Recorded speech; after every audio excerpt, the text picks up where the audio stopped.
And we're live. Welcome, everybody, to our first weekly roundtable on Wednesday night, 7 p.m. Eastern Time.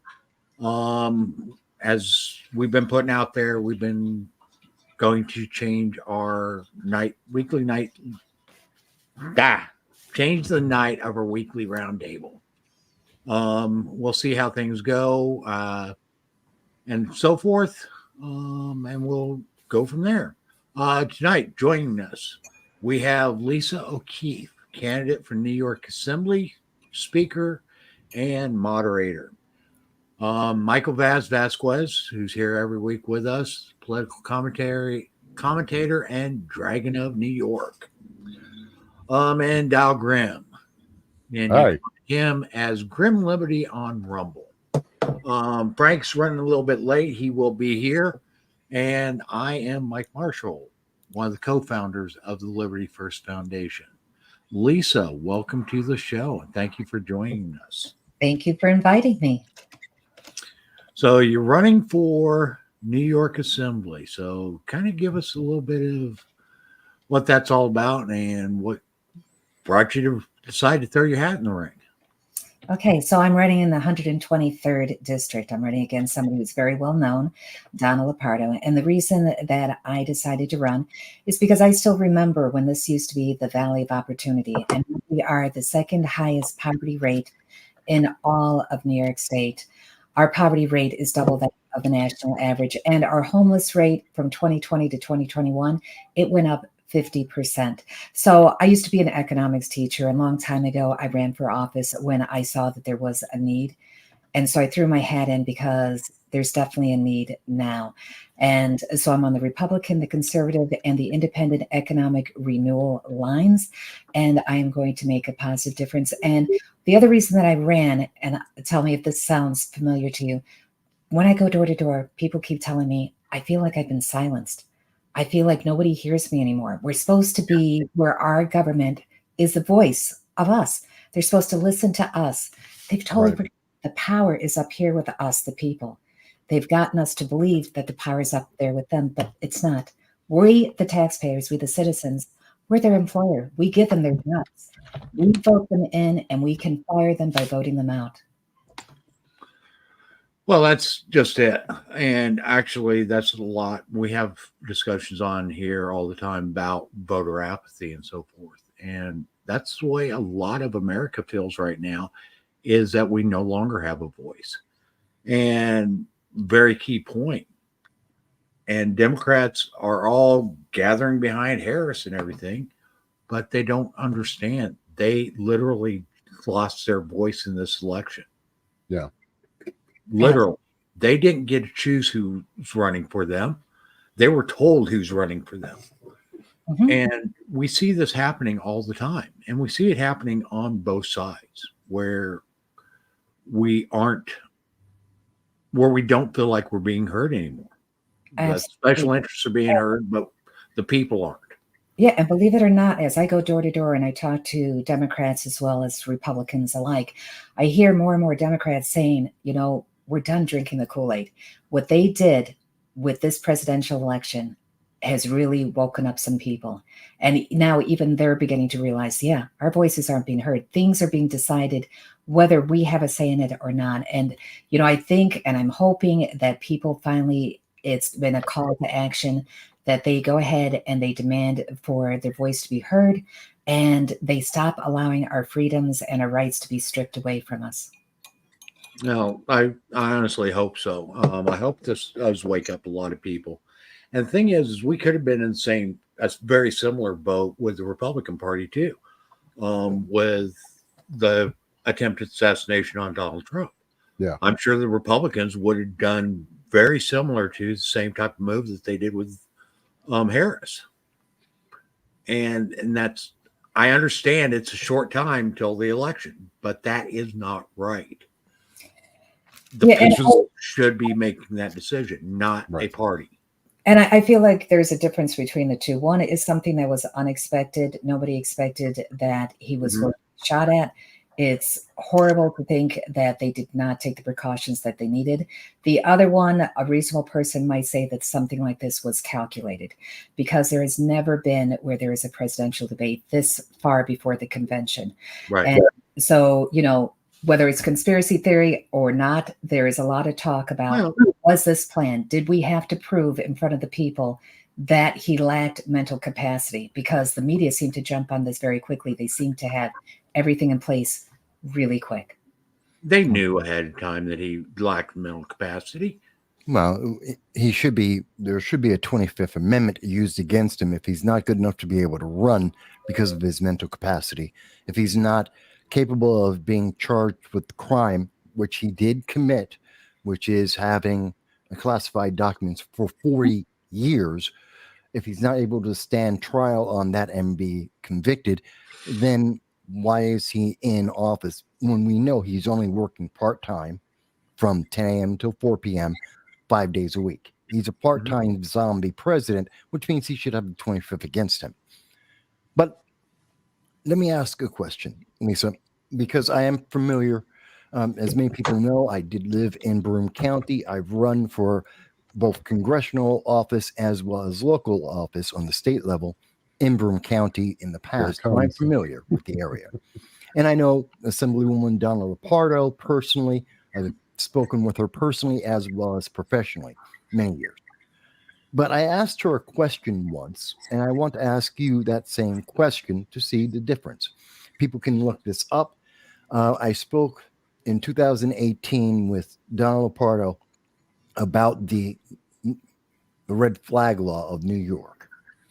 Now, she supported that bill, and she supported both times in all of the writing.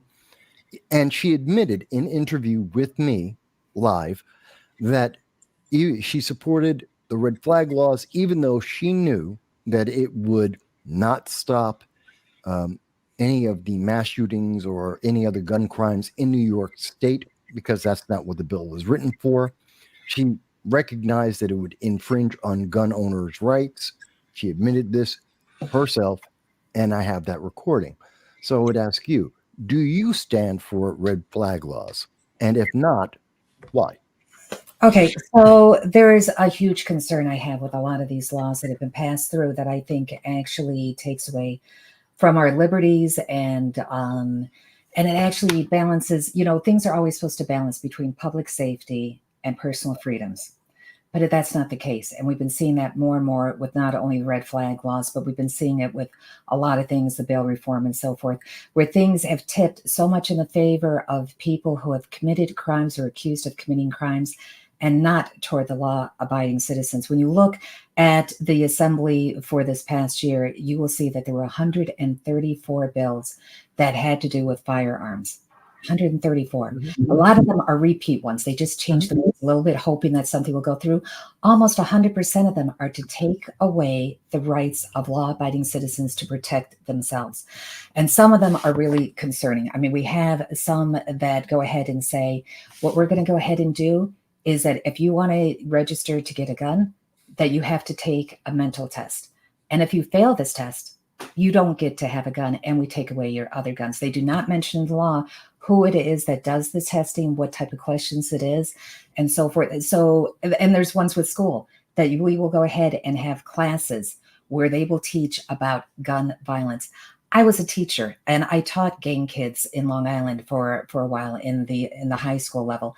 There's a lot more violence when it comes to things such as rape and physical assault than there ever will be with guns. So when they're talking about this, they aren't talking about, let's go ahead and teach about violence in the schools.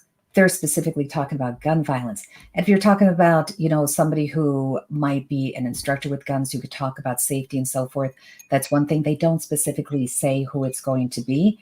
So who knows what their agenda is on that. To me, all of this is just a way of stripping away our Second Amendment rights and our right to protect ourselves.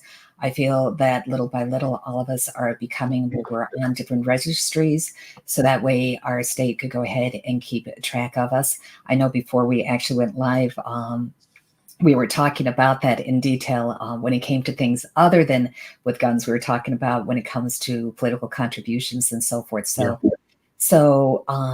I am against anything that goes ahead and limits us on our rights and our freedoms, and anything that tips the scales against people who are law-abiding citizens, people who have the right to protect themselves. Okay.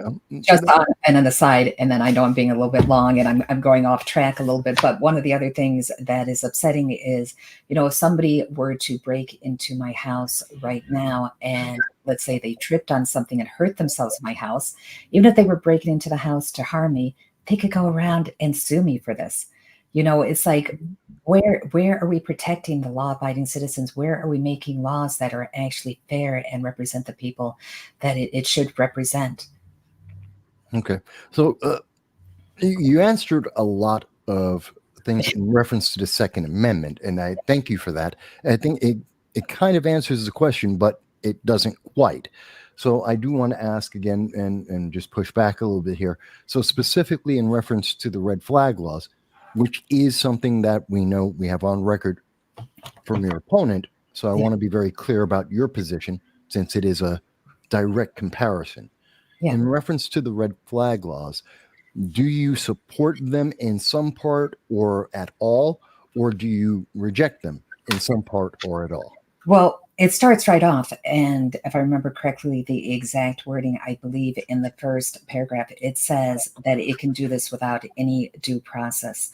So right there and then when you hear those wordings, it doesn't matter what follows after that. Once somebody is restricted on due process laws, it's not something I'm going to go ahead and support. Okay. I thank you for that. I understood it from what you were saying, but it is something to get it specifically on the record since I did insist that and get that on the record from your opponent. And, if you don't mind, I just also want to, as long as we're talking about things like this, there's been a lot that has really been tipping the scales the wrong way, as far as I believe. So we have the Sixth Amendment. And do any of you know what the Sixth Amendment guarantees us? About the right to bear witness, right? Oh, right. Yeah. I'm sorry. I wasn't sure you were asking. Yeah. Go ahead. Well, I didn't direct it to anybody. I thought it was rhetorical. Sorry. Go ahead. So it's the right to go ahead and see who it is who's bearing witness against you. It's absolutely important, right? Because we've got to balance the rights. Right. So, for example, Donna went ahead and she sponsored a bill, which is law right now. I had to check with the different police stations on this to make sure. But what it says is, so let's say somebody comes to my house and they do everything heinously possible to me. And Michael, let's say you go ahead and you see this happening. You're my next door neighbor. You see it. Who are you going to call to help me? You shouldn't be calling the police. Absolutely. You're going to call the police, right? So the police are going to come. They're going to go ahead and arrest this guy. He's going to be ticketed. He's going to be released. So 35 days after he is released, he is given your name and your home address. So his trial may not be for months and months and months, but he is given your name and your home address while he's walking around free. So I understand about the Sixth Amendment, absolutely critically important, but that's when you're in a safe environment, not when somebody's walking around free and they know, Michael, that you stand between them being going to jail possibly for a very long time and them walking free. That puts the witnesses at risk. Now, the police, and I've talked to the police about this as well, if the police come while the crime is still being committed, they technically are a witness, in which case that person can also get the police officer's home address as well. Then on top of it, the person who is accused of the crime, all they have to say to their lawyer is, you know what? I don't remember doing that to Lisa. I really need to get into her house and talk to her. So his lawyer will go ahead and do a motion, get the right to come into my house. He would be, of course, coming in with his lawyer, and he can question me and he can walk around. So he could say, you know, Lisa, what did I do first? Did I stab you? Where did I stab you? Were you scared? So now we're making people who are victims suffering this twice. We're giving them, where they become the victim twice. So in some cases where they're saying that the crime rate has gone down, has it really? Or is it the fact that people are afraid to be witnesses to a crime anymore and victims are afraid to report it? So I think it's more of the latter. And you brought it up. Okay, Sixth Amendment. In all criminal prosecutions, the accused shall enjoy the right to a speedy public trial by an impartial jury of the state and district wherein the crime shall have been committed, which district shall have been previously asserted by law, and to be informed of the nature, causes, and of the accusation, and to be confronted with the witnesses against him. It doesn't say anything about being confronted before the trial. Okay, so he doesn't have. They don't have a right to know those witnesses ahead of the trial. But they do in New York now, because Yeah. that is the law in New York.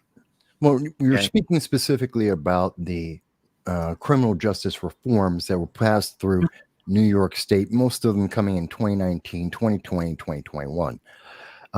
And we have seen that there is a high level of recidivism amongst a small segment. About 12% of those who have been arrested have committed multiple crimes. And when I say multiple, we mean in the order of about 6 to 15 times, repeating their crimes, including threatening witnesses that have seen those crimes.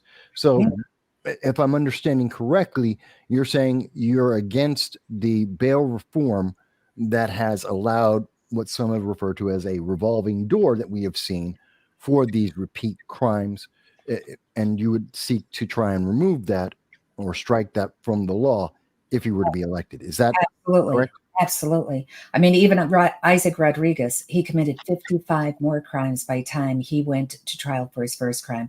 And one of them, he did it with a gang and he left the person for dead. So yeah, the numbers are really high. And this idea, when they started with the ticket and release, they said, oh, it was only going to be, misdemeanors. We found out it wasn't that case. We know in Buffalo, for example, so I'll pick different parts of the state. We know in Buffalo, for example, there was a woman whose boyfriend had beat her up horribly. He was ticketed and released and immediately went and killed her in front of her kids. We know about, like I said, Isaac Rodriguez, so that's downstate. And even right around here, if it wasn't for federal law, do you remember the gentleman who said that he was going to rape and murder all the Jewish female students? And we would not have been able to hold him because of New York law. Thankfully, they took it up a notch and now he's still in Broome County Jail. So yeah, absolutely. This puts us all law-abiding citizens at risk. Now, I want to circle back. Well, before you do, I do want to send the incident she was citing was Yeah. at Cornell University, where one of the students is a self-professed and self-admitted member of Hamas, and he, after October 7th, was intimidating and verbally attacking students on the Cornell University campus, which is in central New York. I just wanted to make sure, in case people wanted to look at that, you are citing an actual case. It's not something in general. But go ahead. Absolutely. Now, like I said, I want to circle back just a little bit. Okay. Because Lisa, you brought up some great points about what's been going on with bail reform and so forth, and about how the accused has been able to get addresses and so forth of witnesses against them. But that doesn't apply if red flag laws are enacted. If a red flag law is initiated or a red flag warrant is issued, it can be done completely anonymously. You will never know who issued it. Yeah. So there is no due process whatsoever in a red flag. What they call due process is just a process. Yeah. It is not. Okay. It is not actually due process.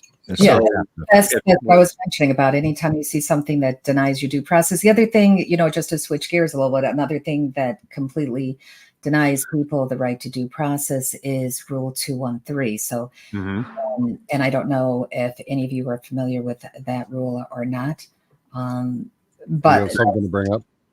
yeah, so that's something that New York State came up with during COVID. Basically, said it's about quarantine camps. So yes. we always had where it was, if somebody has something that's contagious, you always have to balance things. That's what it's supposed to be about. You never want to take anybody's away their rights and freedoms, to the extreme. You want to always balance between public safety and public health and people's rights and freedoms. So we've always had rules about if somebody is contagious. And the rules always said that if a doctor finds that somebody has something where they are contagious, so it's a definite, they are contagious, that them walking around produces a great risk to a great number of people at a severe level, then they're going to be asked to isolate, whether it's in their home or if they have to go to a hospital, whatever it is. So New York State went ahead and changed that up, and they came up with Rule 213. So with 213, what they said is instead of a doctor, they would use the commissioner of health or director of health. So who goes ahead and appoints that person? Governor. Very good. So Yeah, the I know governor the goes bill. ahead. So now we're talking about, we're taking it into the political realm, right? And according to Rule 213, it says that he just has to believe that there might be. So now we have two uncertainties. He just has to believe that there might be a case where somebody could be contagious, in which case they can go ahead and mandate that the person is quarantined. So when the person is quarantined, there is no set time, although that they say that there is. Bobby Ann Cox, who is an attorney who has been spearheading this, has looked into this. And they are said that they are given due process, but there is no set time on when that happens. So somebody could be where they have to be quarantined in their home, or they could be quarantined in a different building. And it may take, a day, it could be immediately, or it could be months before they are actually given any due process type of rights where they're able to talk to an attorney or anything like that. So that is a huge concern, because what is to stop them from doing that to the average citizen who disagrees with something that the government says, or let's say it's a political candidate that they want to go ahead and silence? They could keep somebody in there indefinitely. And again, you do not need to prove that the person has something. You just have to believe that they do. Bobby Ann Cox and different people had tried to get this struck down. It went to the appeals court. And who is it who selects all the appellate judges? Generally, it's going to be the governor again. Yes, it is. So when it went there, they said, no, this is absolutely fine. They did not see a problem with that. I do see a problem with that, because anytime you're taking away somebody's due process rights, we're going to have a problem. Yeah. We've actually covered this, Bill, when it first was being proposed in 2019, and then it came back in 2020. It was actually initially first put out, I believe the representative was from Queens who first issued it. Mhm. And that was in 2019, came back in 2020, which was when it was passed. We talked about it on this program, as well as I also spoke about it on my own. So we are very familiar with this. And the worst part is there is an indefinite time period in which you would be forced into this quarantine. Right. Again, it's under the precepts, the presupposition. According to their definition. Okay. Let me get back up here to where it's at. You guys are quick with finding all this information. That's why I remember. That's our specialty, actually. I actually just remember the bill because I did cover it. Okay. And I have a pretty good memory of it. I know Mike's looking for the exact So definition. isolation shall mean physical separation and confinement of any individual or group of individuals who are infected or reasonably be determined by the state commissioner of health or local health authority to be infected with highly contagious disease organism, blah, blah, blah. So your county health department could roll by your house and just be like, "Oh, that guy looks sick. Hey, you're quarantined." Right. Yeah. Theoretically, it's ripe for corruption because there is no actual basis to start the process, and there's no end to the process that's defined, and and much like red flag laws, there's no clear delineation of due process. And here's the thing: a definition of a case is changed. Diagnosis may be based, and they're dropping the word solely, on clinical judgment. And they added in signs and symptoms combined with known exposure based on best available evidence of transmissibility to a case or suspected case, and or on laboratory evidence as applicable. Yep. Okay. So they don't have to prove that you Yeah. have something. So let's say Have Hochul safety. she's got an opponent who's doing really well. She can't keep up with the person with debates and so forth. What's to say that that person isn't put into some type of isolation because of the belief that they may have something? And they also are given by this rule. What I thought was interesting is enforcement. So whatever a person, if you can read it on the screen here, whenever a person is subject to an isolation or quarantine order, the state department of health or a local health authority, so that would be your county health officer, or the local health authority at the state department of health's direction, shall consistent with any direction issued by the state commissioner of health. So these are all political positions. Mhm. Monitor such person to ensure compliance with the order and determine whether such person requires a higher level of medical care. So in that, it sounds great. Like, oh, if I'm really sick, they're going to move me to another facility where they can take care of me, or they can disappear you. So if it's not enough that they can keep you at your home quarantined, if you still make a nuisance of yourself, they can move you without your permission to a higher level of medical care and disappear you. Yep. And And basically, they can also mandate what you have to do in order to get out. You know, we took away religious exemptions when it comes to vaccines. You know, it's possible that they could say you have to take this, this, and this in order to get out. And that is a real concern because, for example, with the COVID vaccines, only when Johnson came out with their vaccine, that was the only vaccine that did not have any soy in it. I know my daughter is Anna for soy protein and soy lecithin. So if she only had the first two choices, she didn't have Johnson. And if it was mandated in order for her to keep her job that she had to get a vaccine, that would have put her at great risk. So, you know, we're taking away and creating a lot of concern when it comes to people's rights, their liberties, and even their health because of what the state thinks is best for us. Yeah. I wanted to take a moment because I know, and I'm happy to speak with you, Lisa. We're covering a lot of information here, but at the same time, I did want to mention, and people may have noticed, that Keith Bumba, is it Bumba or Bumball? Bomba, like the song, sir. Bumba. Okay, I thought so. Of BOS Lock has joined us. He's in, as well as Frank Johnson, one of the co-owners and co-founders of the Liberty First Foundation. So we have a couple of people here with us, and definitely, Keith, feel free to jump on in. We're kind of informal here.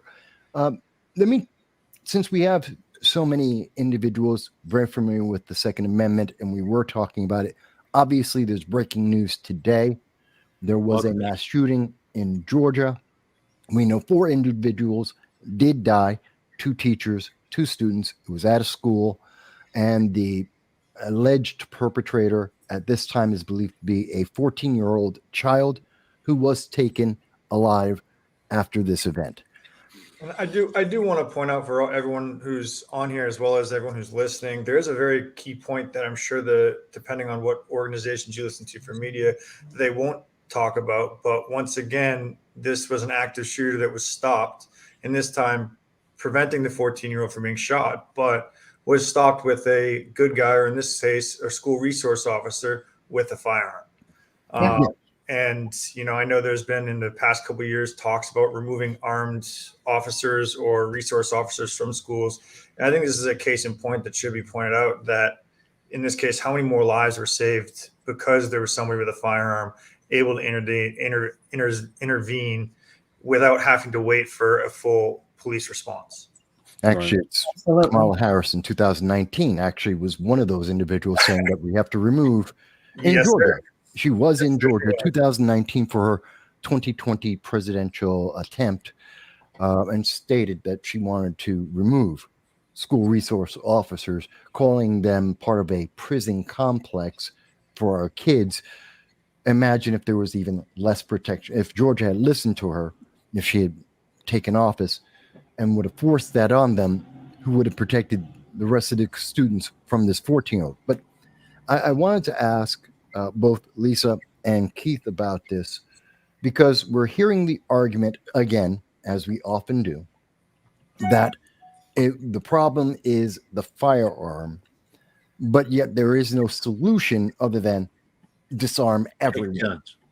Of course, Take by guns. definition, that doesn't prevent criminals who, by definition, break the law. And so I would say That's important. I'm sorry, I didn't mean to cut you off there. no. I was just going to ask, what's your counter to that? Keith, we'll start with you since you work in the field, and then I'd ask Lisa for your thoughts about it from a more political perspective. I think it's important for us to delineate between those two categories, which you sort of outlined, right? The first one is, okay, there are criminals, people who should not have firearms, who legally aren't allowed to have firearms, or doing illegal activities with them. And completely from the perspective of the problems that the Second Amendment community is trying to solve and fix from within, as well as the very oftentimes the premise of when we're encountering an active shooter, right? Separate that out from the problems that the community itself can resolve, right? I think we all agree that the firearm itself is an inanimate object. It's a tool. It's not jumping up and deciding to shoot people on its own. I think everyone on this podcast will agree that the gun itself is not the problem. The problem is the people behind the firearm. I think where the community ourselves, and I probably will get a little pushback from some people on this, but where I would say the Second Amendment community can be better is on aspects of being responsible for that firearm, being responsible for our firearms, to ensure that if you're an adult who owns that firearm, to ensure, like in this case, where did this 14-year-old child who shot 2 teachers and shot 2 other students, where did that firearm come from? Because I'm pretty sure it wasn't an FFL. No, I just want to clarify the law. It was illegal for a 14-year-old to be able to have that firearm in Georgia. So the question of, we'll make a law, he broke law. So exactly. And that's sort of part of the thing is like, you know, and I can only speak for myself, but as a concealed carry holder and someone who carries all the time, why do we carry? And it's to protect, in my view, is to protect the people we love, protect ourselves, and protect people who can't protect themselves, right? To stop bad things from happening to good people. Yet we don't ever apply that to when the firearm, we always think about the scenarios. Okay, there's an active shooter. Someone goes into a school where, you know, in a grocery store or a bank and somebody comes along. But what about the scenarios when the firearm's not on us? What about when that firearm is sitting in your nightstand, sitting at home? And those are the scenarios that I think that amongst ourselves, we have to ask some very hard questions. Because once again, we're seeing a scenario where this most likely, I mean, granted, we don't have all the facts yet, but most likely could have been prevented if this 14-year-old hadn't had access. And, you know, I'm not, and once again, I will say this, I am not for any buybacks or any of that nonsense at all. You know, I mean, if you can't see over my shoulder, I think we all know what that flag stands for, right? Mm-hmm. You know, and that's, but I do think we can be better and try to, you know, bring back education, bring back teaching people about firearms, bring back the element of people understanding and children understanding that these aren't toys. These are tools that are meant to do a very specific job. And there are some very serious ramifications if they're not treated as such. At least that's how I was raised. That's how others were raised, you know, and I don't think that's happening today. You know, you've got kids learning about firearms from Call of Duty and John Wick, you know, and we wonder where there's a problem, right? So I think there's a lot that needs to be done from our own standpoint of educating, training, and, you know, tool implementation, if that's the right course of action for some people. Yeah, well, Keith, I'm going to jump in. Just to sure. follow up. Yeah, I've been waiting a while. I've been actually sitting here, probably seeing me stuffing my face full of pizza. I was under the impression the show started tonight at 8. So I was as well. So. I was still preparing dinner at 7:05. You know, we talk a lot in the Second Amendment community about the responsibility of us owners to safeguard and safekeep our firearms to prevent things like this from happening. We talk a lot in this community, especially from a pro-Second Amendment standpoint, how we would like to institute programs to better equip children with the knowledge of what firearms do, how they operate, and how dangerous they can be if used incorrectly or used maliciously. The problem is we have all gone to the end of that pier, yelling and screaming our heads off, saying, we would like to bring these programs back into the community. But from a political standpoint, we get nothing but pushback. Mhm. We attempt every single day to try and bring firearm education into the classroom. We try to bring it into after school programs. We try to bring it into the Boy Scouts, into the Girl Scouts, into the 4-H, into every organization that's out there. We try. We talk to we're blue in the face about saying, we are not trying to give your kid a lesson in how to kill. We're trying to give your children a lesson in how to live. Mhm. We're trying to give your children a lesson in how to survive, how to respect life, how to preserve life, how to protect yourself, protect your loved ones. Even we're not looking to tell your kid, hey, all right, listen, as soon as you're 21, we're going to put a gun on your hip. That's not the case. But there's a lot of 9 and 10-year-olds out there that if they find a gun in the bushes at the park when they're playing, they wind up shooting somebody because they don't know, a hill of beans about how the thing operates.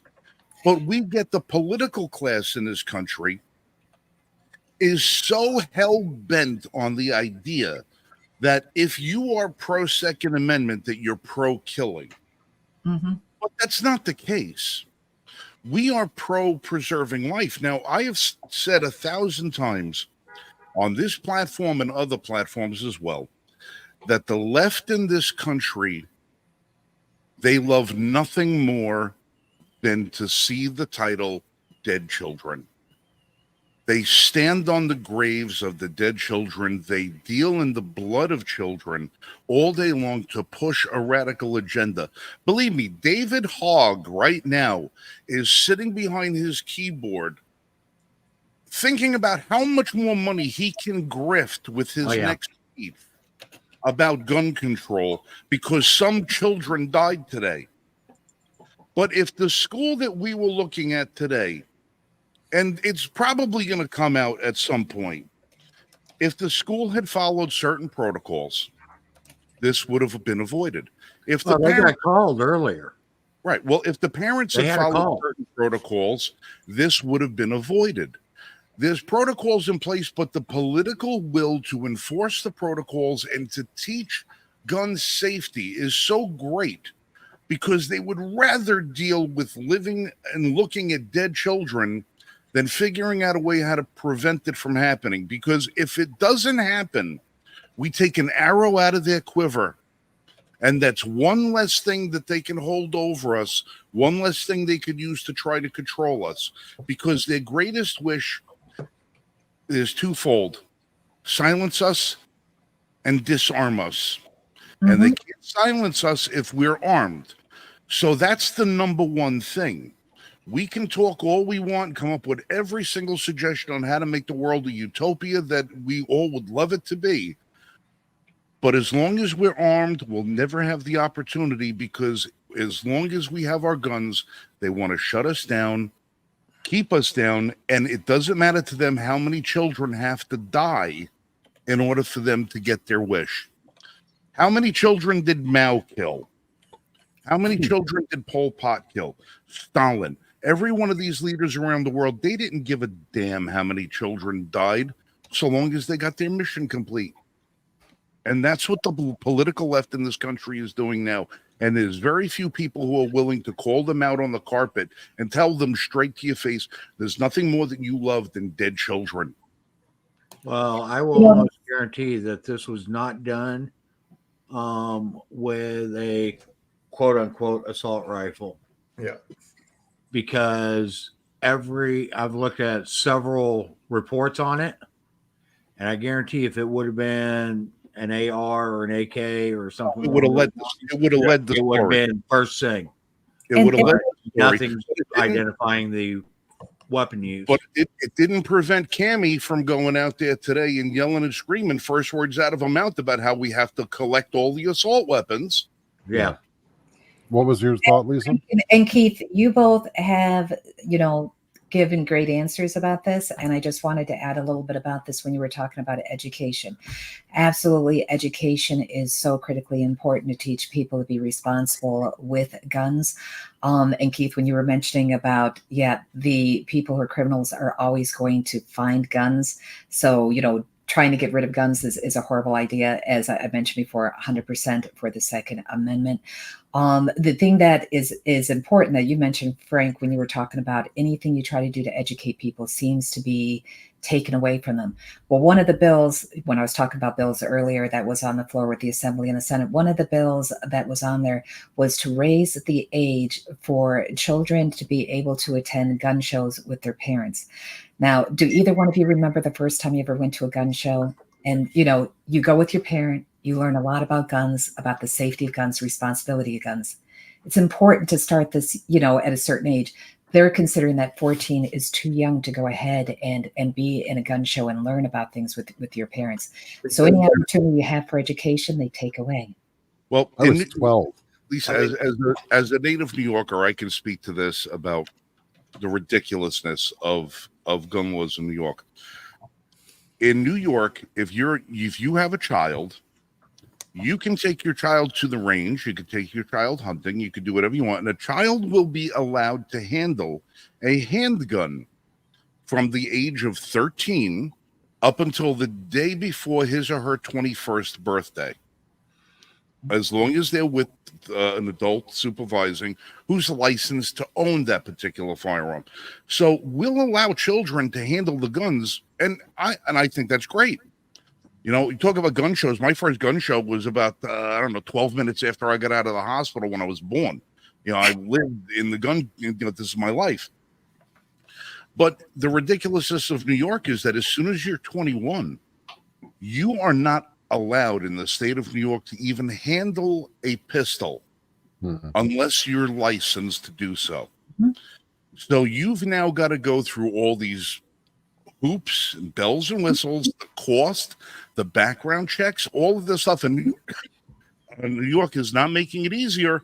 Now they have a 2-day class for your back, to get your license and everything. Now the cost is upwards of $500 to get a pistol license in New York. What about all the people that are not economically prepared to spend that kind of money for something they might not even want in the long term? If you tell somebody that 21 years old, you can't shoot a gun, okay, you can't fire a handgun, but they think they might want one.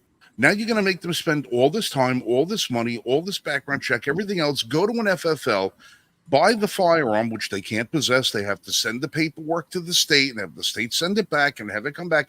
And the person gets the firearm in their possession. They go to the range the first day, they shoot it, and they go, I really don't like this. That's their prerogative. But you just cost them 6 months of their life and $1,000 for them to make that discovery. Why? Because you won't allow people to go to the range with a friend and teach them how to properly handle a firearm. You won't allow these people to take a gun safety class in New York. You won't allow them to do any of this stuff in New York. And then they wonder why things go south. New York has the most ass backwards laws when it comes to firearms. Yeah. And it just seems to keep getting worse. Every time we get a decision on the positive side from the Supreme Court, whether it was Heller, whether it was Bruin, or whatever it is, New York State Rifle and Pistol Association versus New York, every time we get a positive result from the Supreme Court, New York seems to figure out a way how to circumvent it and make it worse. It gets even crazier when you realize that you're not even at this point now. I tried to go into an FFL to look at a semi-automatic long gun. I'm not allowed to handle a semi-automatic long gun without a pistol permit because the action is semi-automatic. Yeah, the most popular rifle in America outside of the AR-15 is the Ruger 1022. Yeah. This rifle has been in production for over 45 years. It's the most prolific rifle on the face of the planet. More people own 1022s than own handguns. They own that more than they own AR-15s. It is the most versatile learning tool in the firearm community. It's the least expensive firearm. They're $169. You can go and buy one of them. But now it's going to cost you $700 to buy it because you got to spend $500 on a permit and $200 on a safety class before you can get a rifle to go plinking. Yeah. I've got 9 10/22s right here behind me on my shelf. I got 9 of them. I didn't have to do a background check, do anything for a single one of them. And now they're saying you have to get all this rigmarole. Oh, and then now you carry a firearm. Now you're limited to 9 rounds in your firearm. You have a Glock that has a 10-round magazine. You're only allowed to have 1 in the chamber and 9 in the magazine. So Lisa, when you're walking around and you're talking to your constituents, your prospective constituents, but hopefully your constituents, what is their feeling about this? Like when it comes to the Second Amendment and firearm ownership, because New York tends to lean more towards the disarmament camp when it comes to urban areas, like where your district is largely located. What do they say to you if you broach the subject of the Second Amendment?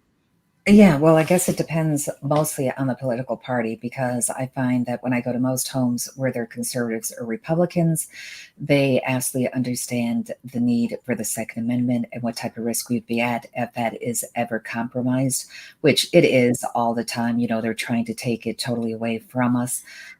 When I go to some of the homes where it might be progressives and working families, you know, and I hate to do this along party lines, but I do find where there's a greater majority of the people who think that somehow that the gun fires itself.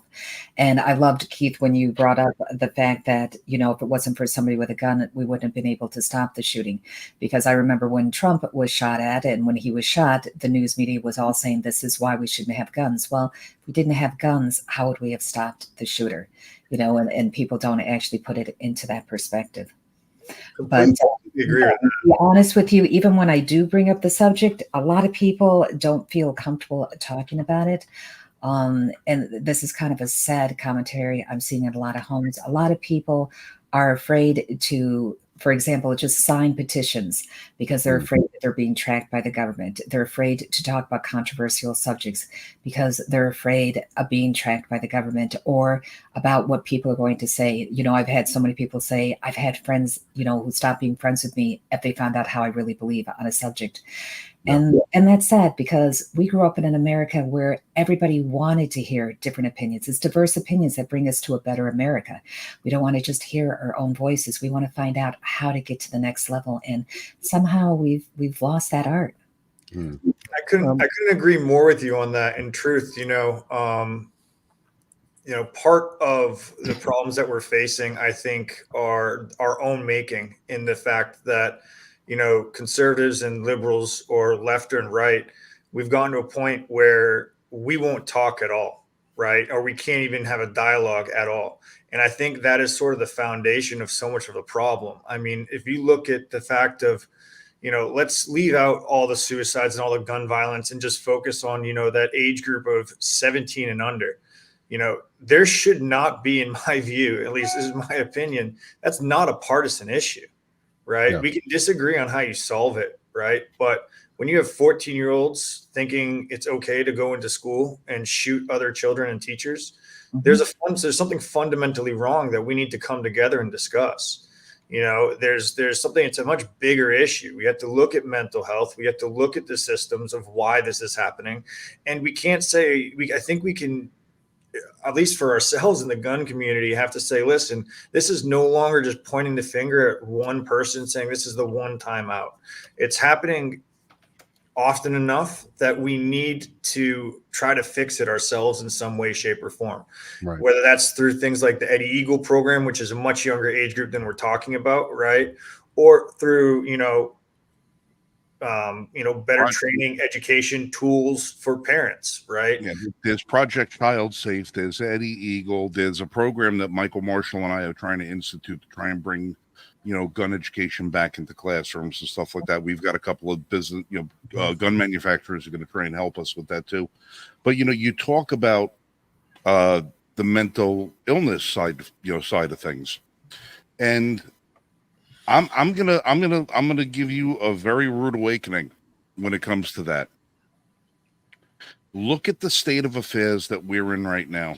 And I'm not going to cast aspersions on anybody's lifestyles or anything else like that. But we are so politically sensitized to being able to look at mental illness and call it for what it is, that we don't put any public resources into mental illness treatments anymore.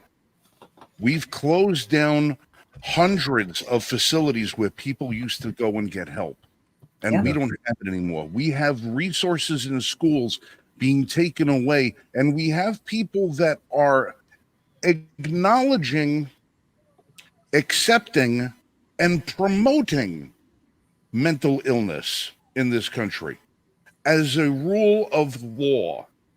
And you don't need to look any further than Ireland. You don't have to look any further than Canada.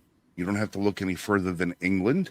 When you see teachers being incarcerated because they won't adopt a certain political ideology as far as mental welfare, they refuse to believe that something is normal when it isn't, and they're being punished for it.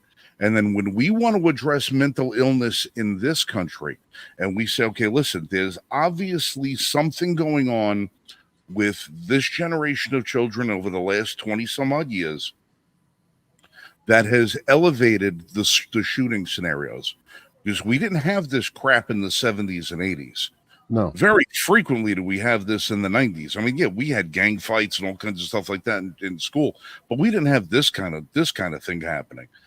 Whatever it is that's happening, we are not even allowed to address it, because God forbid you step on somebody's trigger word. You're a bigot. You're a phobe. You're that this. Ties You're into that. that fact of, Frank, that ties back into the fact of, we're not having open discourse and dialogue like we are tonight. Well, that's the thing, is that when we do try to have the open discourse, the open dialogue, we are not even allowed to get to the point where you can say, I mean, you remember the Joan Rivers show on TV? Her line, he opened up, said, "Can we talk?" You can't. Right. You can't even ask the question, "Can we talk?" Because it's like, well, who's we? Speaking of questions, Mike, what do you got? It's horrific what's going on. And we're not going to be able to address these things until people start to have a little bit of a smack of reality. And unfortunately, a lot of the people in this country just will not understand things are bad. And if you don't confront it, if you don't confront it head on and you keep dancing around it, it gets bigger and bigger and bigger until it loses control. And that's what we get. And the problem is, a lot of people are ignoring this as well. I'm so sorry, Mike. I just wanted to say this real quick. I had a woman who came to my house who had over 300 signatures of parents who were all concerned because of gang activity that is going on in the school here locally. And she said one of her kids is dropping out of school because he's afraid for his safety. She has another one that has severe depression, is thinking about, she's afraid that the child may become suicidal because there is such a fear in the schools. And she says that it seems to be ignored. So I went to the Board of Education to talk to them about it, to say, she has over 300 signatures. And whether you're doing something right now, you're planning to do something, whatever, she's got the voice of all those people that she's standing on. They have real concerns. You can't bury your head about this. You have to talk about it.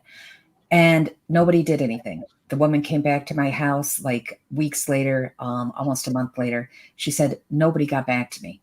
So I contacted them again. And the response was, well, we're not going to do anything until we can thoroughly research and investigate the person who has got all the signatures. I'm like, what is that about? It's guardrail politics. You know what guardrail politics are? Have you ever heard that term? No. All right, it was a term coined in New York City. Wherever you had a dangerous curve, and the residents would say, "Hey, listen, 3 times a week I got a car coming off the street and running through my front yard, knocking my fence down, hitting my lawn furniture.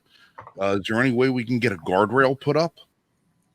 the city would tell you, we can't put up a guardrail until there's a fatality. Mhm. They wait for the absolute worst set of conditions before they address it, because at that point, the elephant in the room is too big to ignore. But until then, they're just going to keep ignoring it and ignoring it and ignoring it, because it's going to divert resources away from one of their own pet projects. And they won't allow that to happen. And that's so wrong. I know that I used to teach economics in Long Island, and most of my kids were Bloods and the Crips, and we had a huge gang problem in Long Island. And because of that, the school used to always have where they brought in different people who were experts on, mental health, gun control, all these other things to look for. And it was always available for the training for the teachers as well as the parents and the students. And it was always free. And it's because they wanted to be, proactive, and they also wanted to cut back on what they're already seeing. And that's the way it should be. You don't bury your head in the sand. You don't ignore people, and you don't make people feel that they have to be investigated and researched in order to have a voice. Well, I want to bring up Well, something. Before you do that, let Vas go. Actually, the one thing I've been waiting for is I want to give a chance for our guest Keith Bumbuck to get a chance to introduce himself and his company, what he does, because I know we jumped in with both feet. I mean, there's a lot happening today and a lot of emotions throughout the entire country. But I did want to give him, a couple minutes here just to introduce yourself, Keith, as we're continuing the conversation. So please take a moment. Awesome. Thank you, Michael. So my name is Keith Bomba. I'm a founder of Boss Lock, or Biometric Optimized Safety. What we basically did was in 2020, when my first nephews were born, right, saw a problem with firearm safety. I was unhappy with lock boxes, unhappy with the safety systems that allowed for rapid access for firearms around my home, right? Whether that's your desk gun, your firearm that's sitting on top of your fridge, nightstand gun, right? Shower gun. What I mean, Shower gun. bathroom gun, right? I'm sure now if anyone on the left is now fully, thank God I live in Florida, right? So I don't have to worry about the red flag laws, of some of these other states. But no, in all seriousness, what we wanted to do is provide a tool for gun owners and parents who have children around, and be able to give them speed of access while still having the confidence and capability, right? Because if we look at the fundamental problem that oftentimes is allowing young children to have access, it's due to the fact that, firearms owners are forced to choose between having speed of access or proper responsible gun ownership, in which, when I say that, I mean, when the firearm's not directly in your possession and under your control, right? Is that firearm accessible to the children of the home? And if the answer to that is yes, it's accessible when it's not on you, under your control, well, then I think there's a fundamental problem. I'm not one to tell everyone how to live their life. I just think that we need to have a tool provided out there for parents to give them greater options. And that's ultimately what we tried to do. We've gotten some pushback online about people saying, oh, this is terrible. This is, this is going to be something from the far, try to take our rights away. I'm like, that's not it at all. Listen, everyone's got their life. No one knows their life and what's best for their life other than the person who's living it, right? No one knows your shoes, the shoes that you've walked in, right? But at the same time, we need to provide tools, scenarios, and solutions for people to be able to make the right choice. You go to shop for a car right now, you've got hundreds of choices, right? Yeah. Hundreds of high quality choices, right? From luxury to trucks to, right? But why, when it comes to safety, do we still only have 3 systems? Right? Yeah. Why is that it? Why have we not pushed and innovated? And that's sort of what led us to the question of, can we do find a better solution? Ultimately, what we ended up creating was a product that attaches to your firearm, allows you to be completely safe, secure, keeps the firearm's chamber empty and unloaded, but then in 0.46 seconds allows you to go from secure, unloaded to rounds on target. And to me, that's sort of that's our way of having that solution. Yes. Did we also go ahead and get a California Department of Justice firearm safety device certified? Yes, we did that as well. So there's a lot of benefits to it. But ultimately what our real goal is to provide responsible gun owning parents a tool that basically essentially gives them the freedom and takes away that peace of mind, or gives them a freedom and allows them to have the peace of mind without taking away their ability to protect and their capability, right? But it's only one factor of the problem, right? Right. It's a tool for parents. The issues that we're facing are bigger, right? It takes hard conversations. It takes educating children from a young age, right? Because the threats a parent has as a gun owning parent from the age of 0 to 5 are very different than the parent has from 15 to 17 or 14 to 17.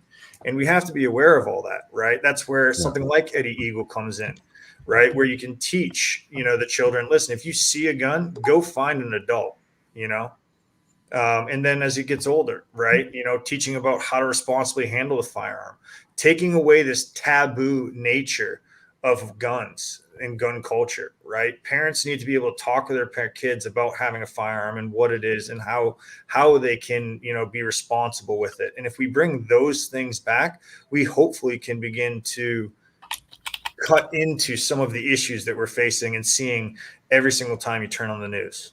Yeah, a lot of the problems that we're seeing is because of a collapse of culture, a lack of culture, as opposed to being creative in our options and promoting the education and culture of what used to be commonplace. I mean, you have to think at the founding of our country, when the idea of the frontiersman is out there, your kids are learning how to shoot because that's necessary for survival. Your wife knows how to shoot because it's necessary for survival. Later on, it may not be necessary for survival, but our Constitution still requires every person of age, specifically male, and of weapon-bearing age to be part of the militia. You can't be part of the militia if you don't know how the firearm works, because you're not going to be as the text quotes, a well-regulated militia, not regulated in the sense of the government now, for those folks out there that don't know how to actually speak English, but the well-maintained militia, the well-supplied and trained militia that needs to come to the defense of their property, their community, and their families in times of need when the military is not enough to cut it. That's what we're here for. But we can't do that if we don't have the culture to back it and train our people.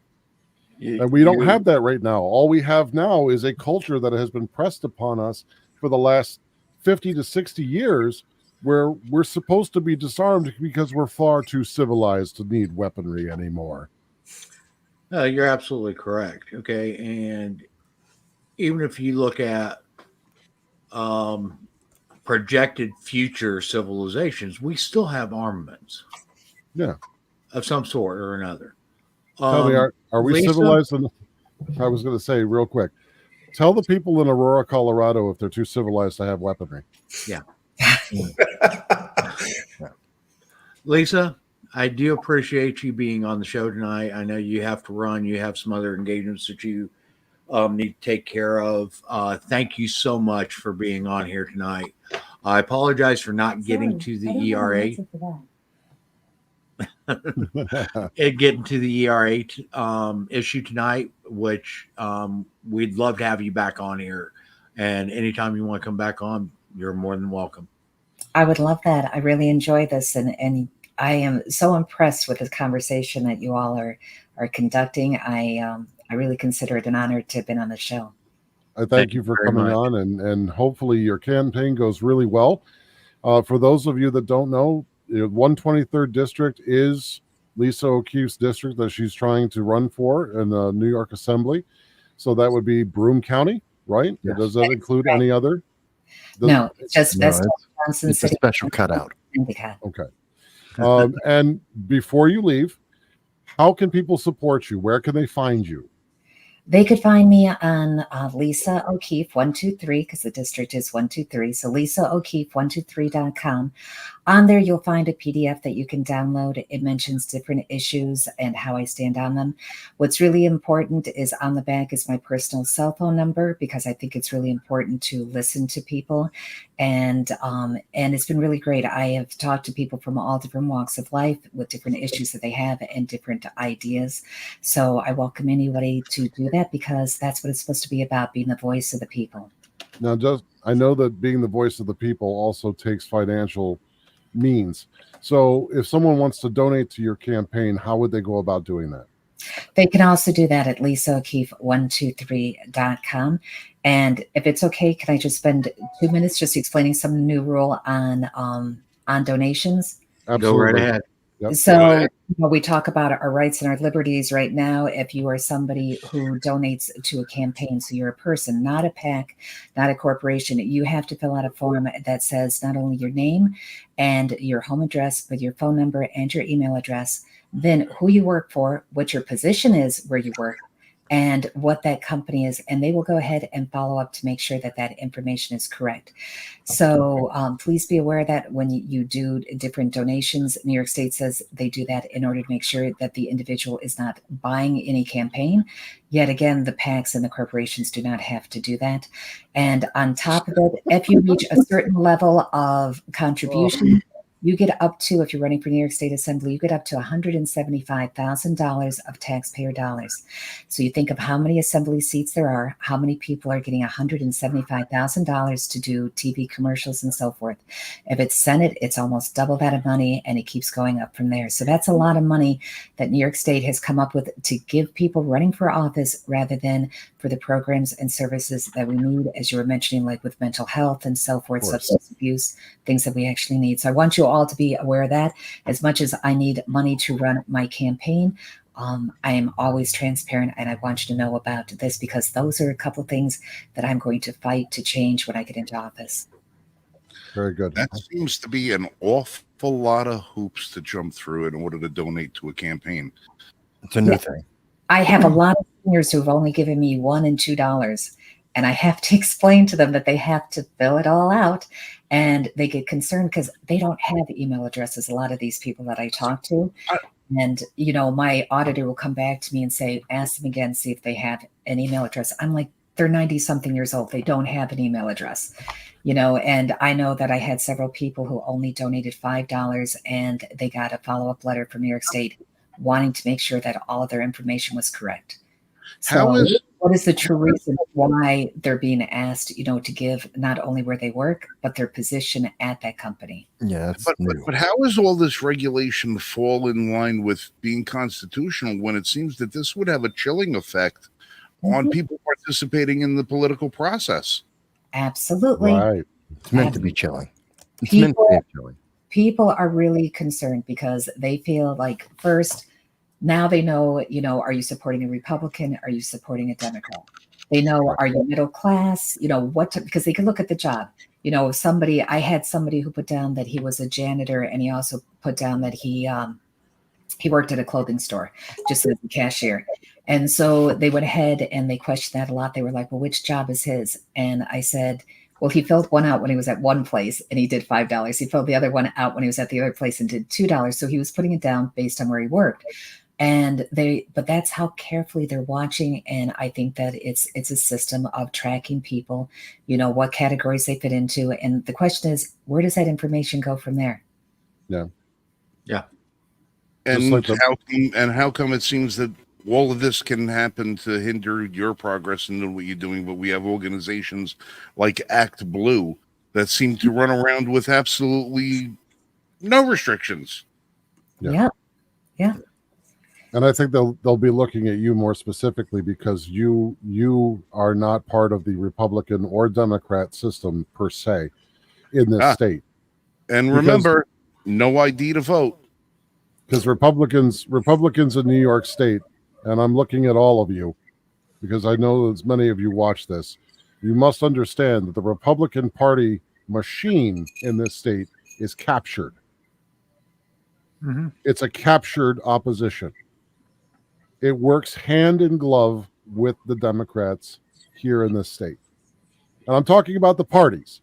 I'm not talking about necessarily individual people. I'm talking about the parties as a whole. Yeah. So the fact that you have candidates that are not part of that system being censored on both sides, you're not getting a fair shake as the voter, and you need to demand better.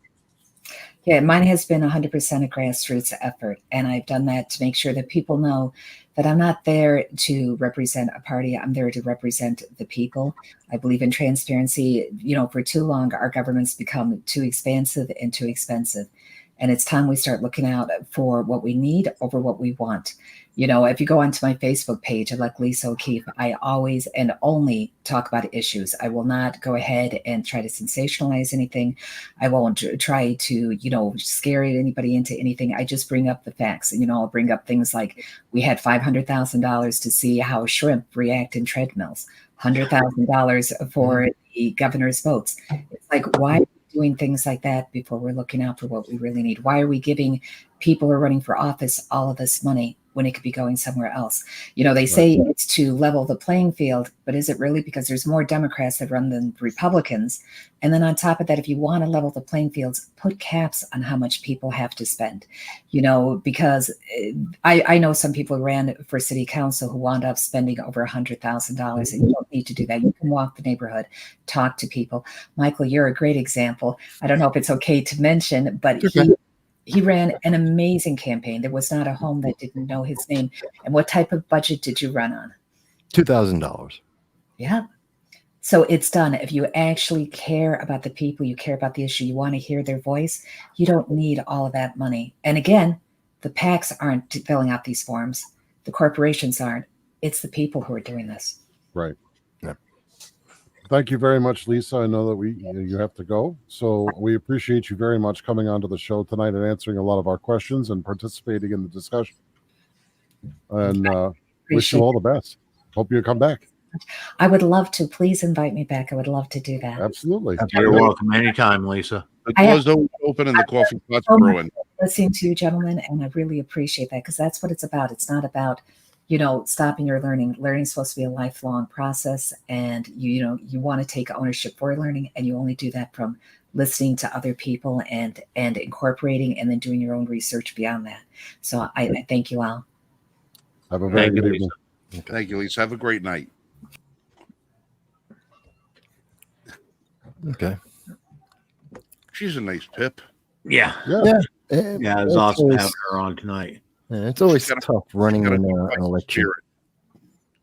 It's definitely terrifying hearing some of the policies and regulations that they have.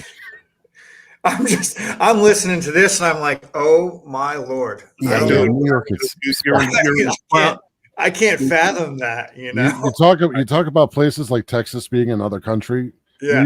New York is like another planet.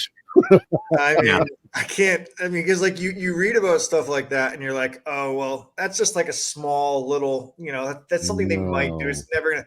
And then you hear the real stories, and you're like, I remember why, you know. Keith, they went through. So there's the medical encampment bill that was going through for 5 years in a row before it finally got passed.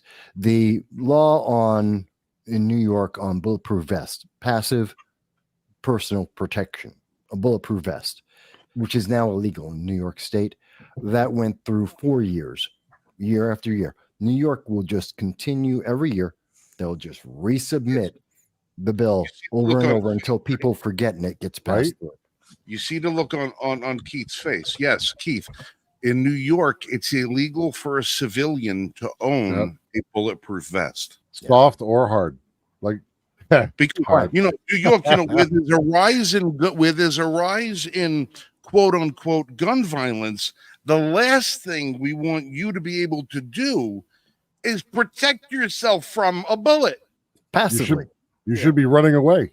I mean, duty to retreat. And I think this is where it ties into, you know, where there's several like talking points to go dive into here. And it's, I think, you know, for the most part, you know, we're looking at is when you try to regulate everyday people's lives by several hundred people in a central location telling everyone how they need to live their lives, it's doomed to failure. Right.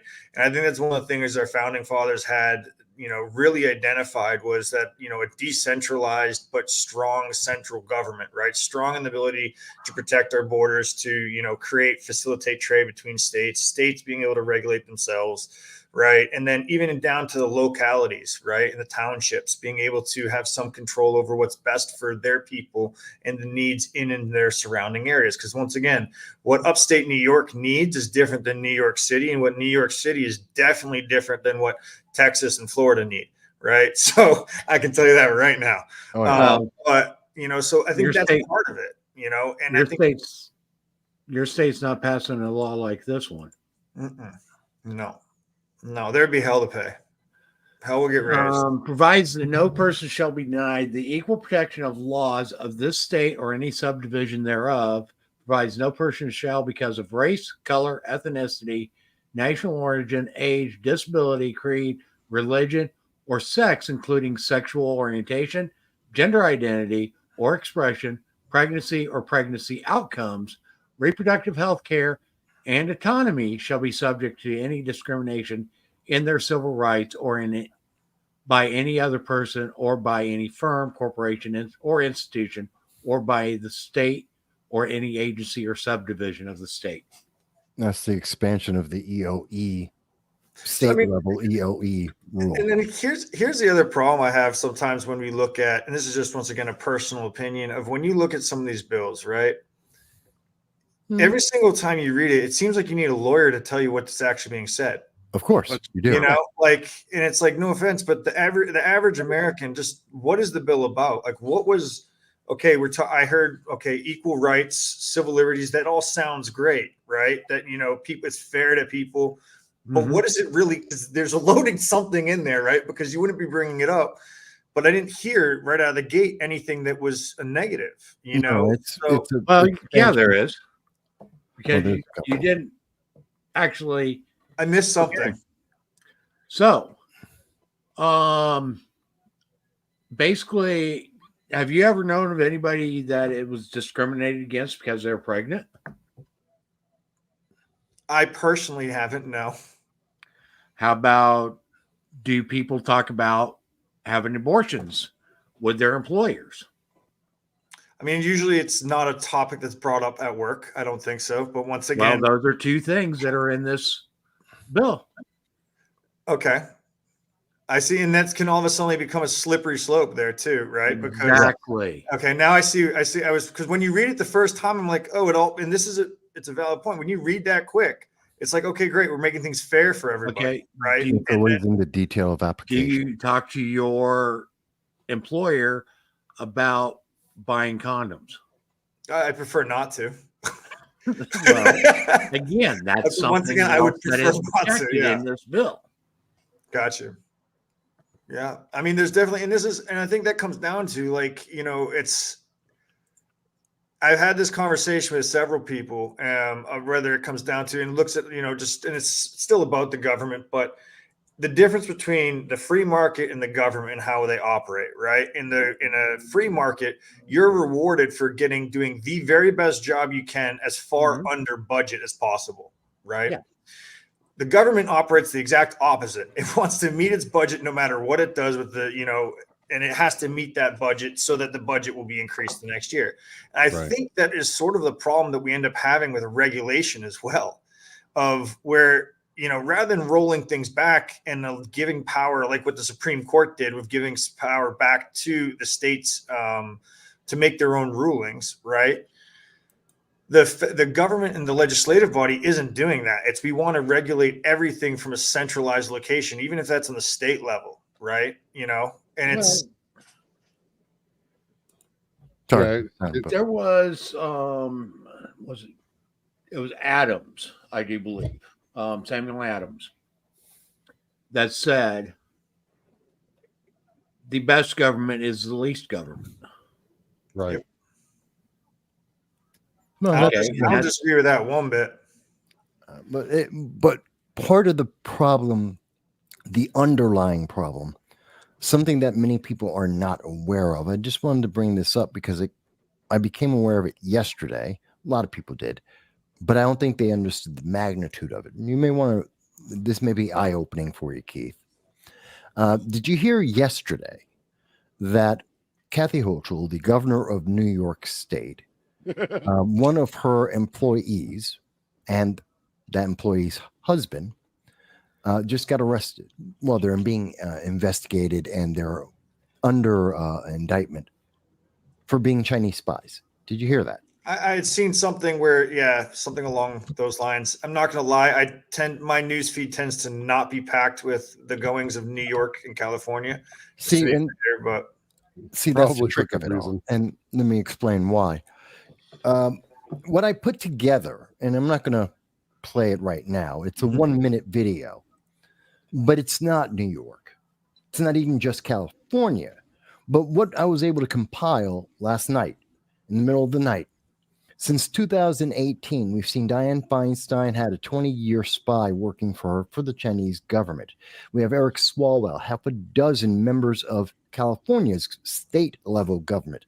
All were involved with a Chinese spy, Fang Fang.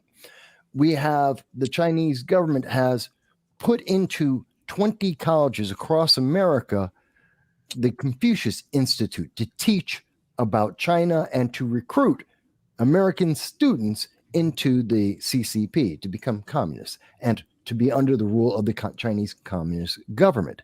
That's in 20 colleges, including Binghamton University and many others.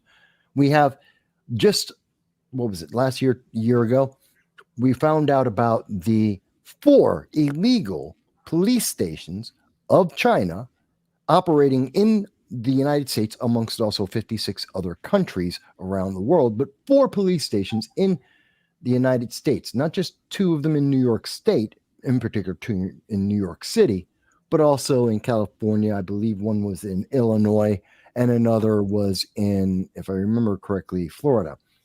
So what we're seeing is consistently a series of Chinese spies who are pushing communism, both through elected officials, the United States government, our institutions of higher learning, and now we see in the governor. And this has been going on not at the least on just quick research 2018. If you look more in depth, you can go back approximately 25 to 30 years. Yeah. Now, having heard that and found out about the fact that that this is happening across the country, let me ask you, Keith, how do you feel? I mean, I don't think it's anything that hasn't been going on since before China. I mean, if you take China away, it was the Soviet Union, right, which was before my time. I think, I mean, does it make me happy? No. But do I think it's any different than what's happened before?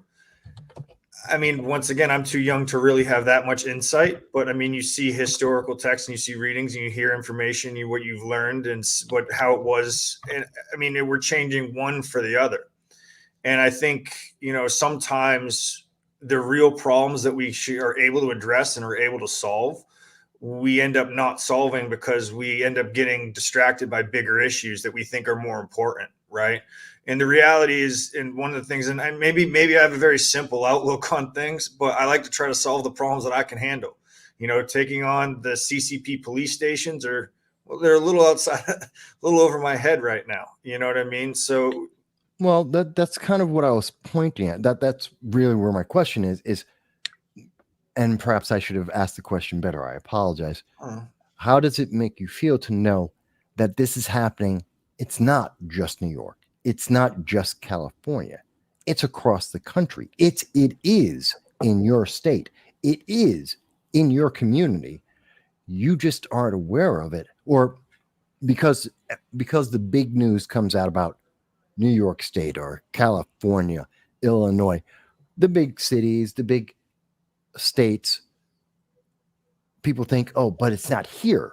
It is, and it is affecting you here. It is, and it's everywhere. And I mean, I think if you look at big picture, that's why, what we were talking about earlier is the importance of the Second Amendment and the First Amendment is, at the end of the day, there's one reason why, as long as this country and the people and the civilians of this country are armed, we are ultimately going to be one of the hardest countries to ever take, because we have the population is trained. I'm not sure who was talking about the militia earlier and the importance of it, but that's 100%.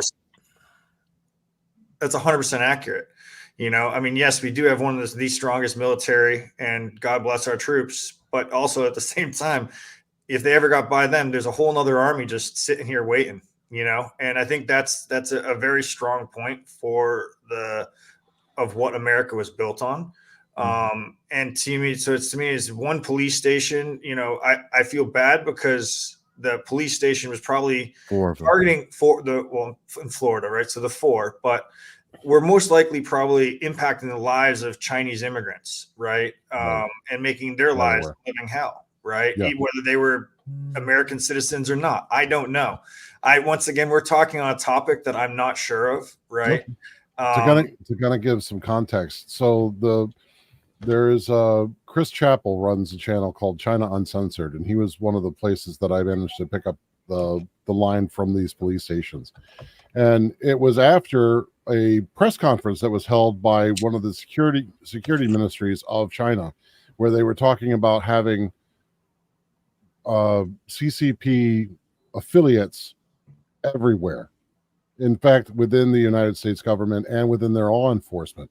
And he was talking. 2019. It was he was talking- 2019. A gentleman named Dong Sheng. Yeah. And he didn't allude to it. He directly stated in an international conference that at the highest levels of the United States government and those candidates running as well were connected directly to the Chinese Communist Party. Now, to give it That's context. alarming. to kind of bring it back to what you do, like with your boss lock, for example, the regulations that came out to help to secure our firearms in our homes, right? A lot of that, Just to a lot of- clarify, you're talking about the cap mandates of New York, Massachusetts, California. Is that what you're referencing? cap mandates with also trigger locks and safes and so on, and like safely storing your firearms.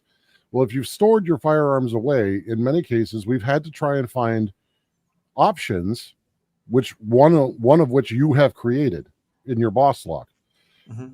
is to give us accessible firearms when we need them, while still fostering a sense of safety to against misuse, right, or unauthorized use. And that impetus, that inspiration was actually spawned by these very forces that are trying to disarm us. So instead of disarming us, you came up with a solution to accommodate both, in essence. And You're creating a option for safety that will somewhat without disarming the populace, will offer the regulation, the compliance with the regulation without actually disarming the populace. Correct. And that's part of it. But I want to make very clear, I am not in any way, shape, or form support or condone mandates or even the forced measures, right? Right. I get that. And I believe that we should, if you give people the tools, the right tool for their job to do their job, they'll do it because, that's the right thing to do. Maybe it's not everyone, but the majority, right?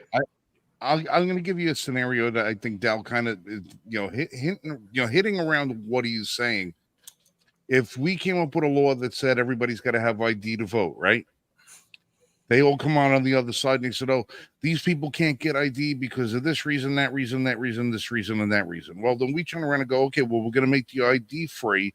There'll be a call pool that people can go to, that they can go to the DMV. We're going to help them get their documentation done. It's going to take 15 minutes to do. And we eliminate every single one of the obstacles involved in getting somebody ID. Right. Then they go, okay, well, now you've taken away their objection. Correct. What Dowd's saying is you created a device that they didn't see coming. Correct. Yeah. So with they're turning around and saying you're going to have to keep your gun in your safe, unloaded with your magazine someplace else with a cable lock through the mechanism. You're going to have to put a bolt through the barrel. You're going to have to put a trigger lock on the gun because you can't have immediate access to the firearm. You don't want that happening. And you said, well, here's what I'll do. I'm going to make a device that it renders the gun completely and totally useless, except for the one person who needs it. Yeah. When they need it. And the So having authorized users needing it. And Right. You created. I'm not going to go through all the specs of your product right now. I'm just saying, no. You eliminated all of their arguments with the Right. invention of one product.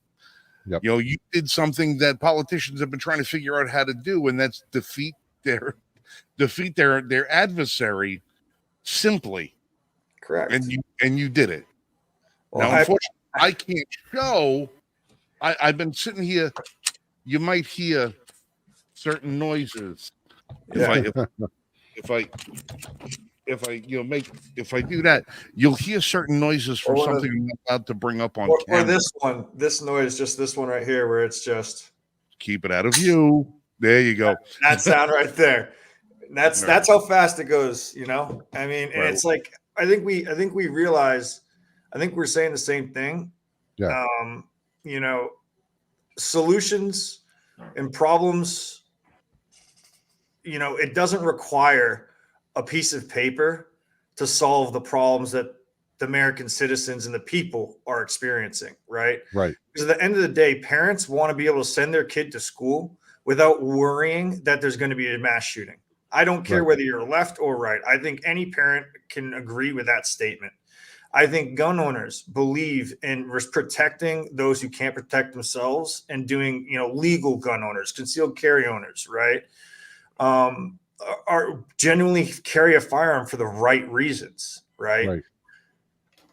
It's on us to preserve that way of life. It's on us to teach our children how to be the next generation of good gun owners, right? It's on us to teach them what freedom means. It's on us to teach them, right? So at the same time, then how can we say, oh, well, it's on the politicians to govern us and tell us to stop this? If we want to stop the problem, if we believe in a small centralized government, right, then we need to solve the problems amongst ourselves.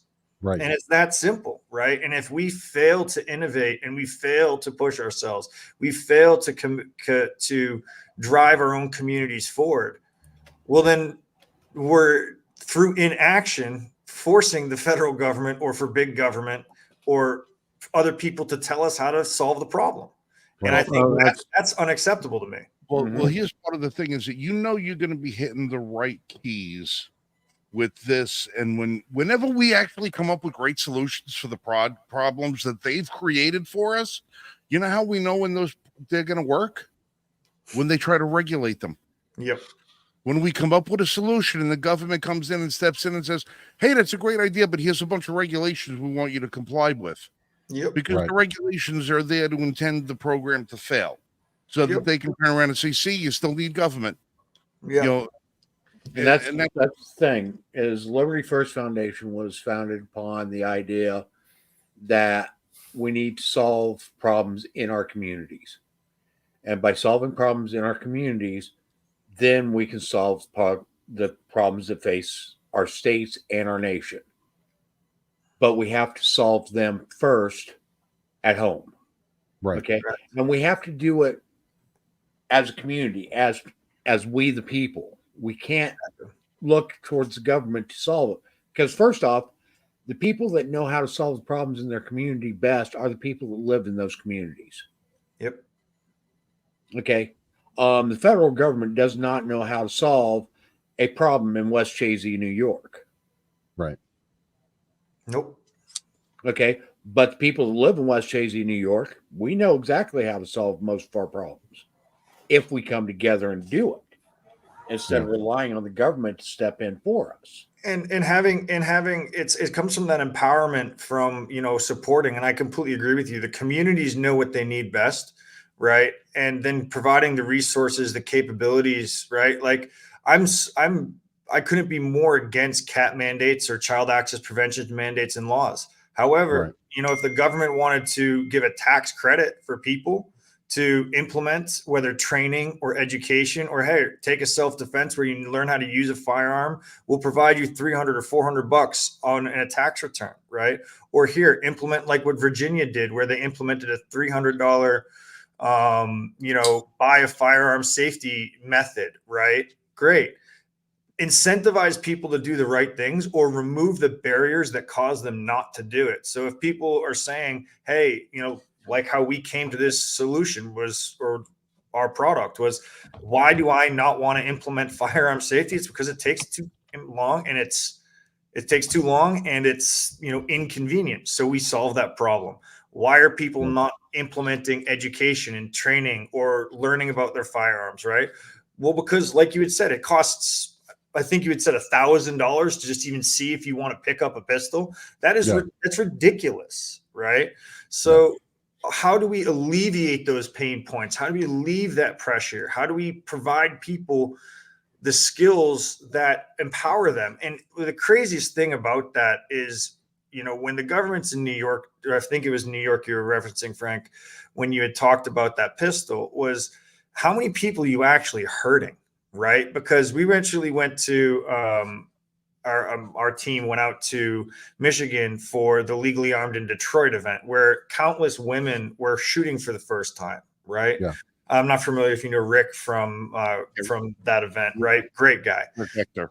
Yes, yes, sir. Fantastic guy. But, you know, we went out there and we met an organization called Empowered 2A, right? Which is one of Gun Owner of America's, you know, championing, educating women on self-defense and firearms, right? Did you get to meet Carrie Sloan? I did.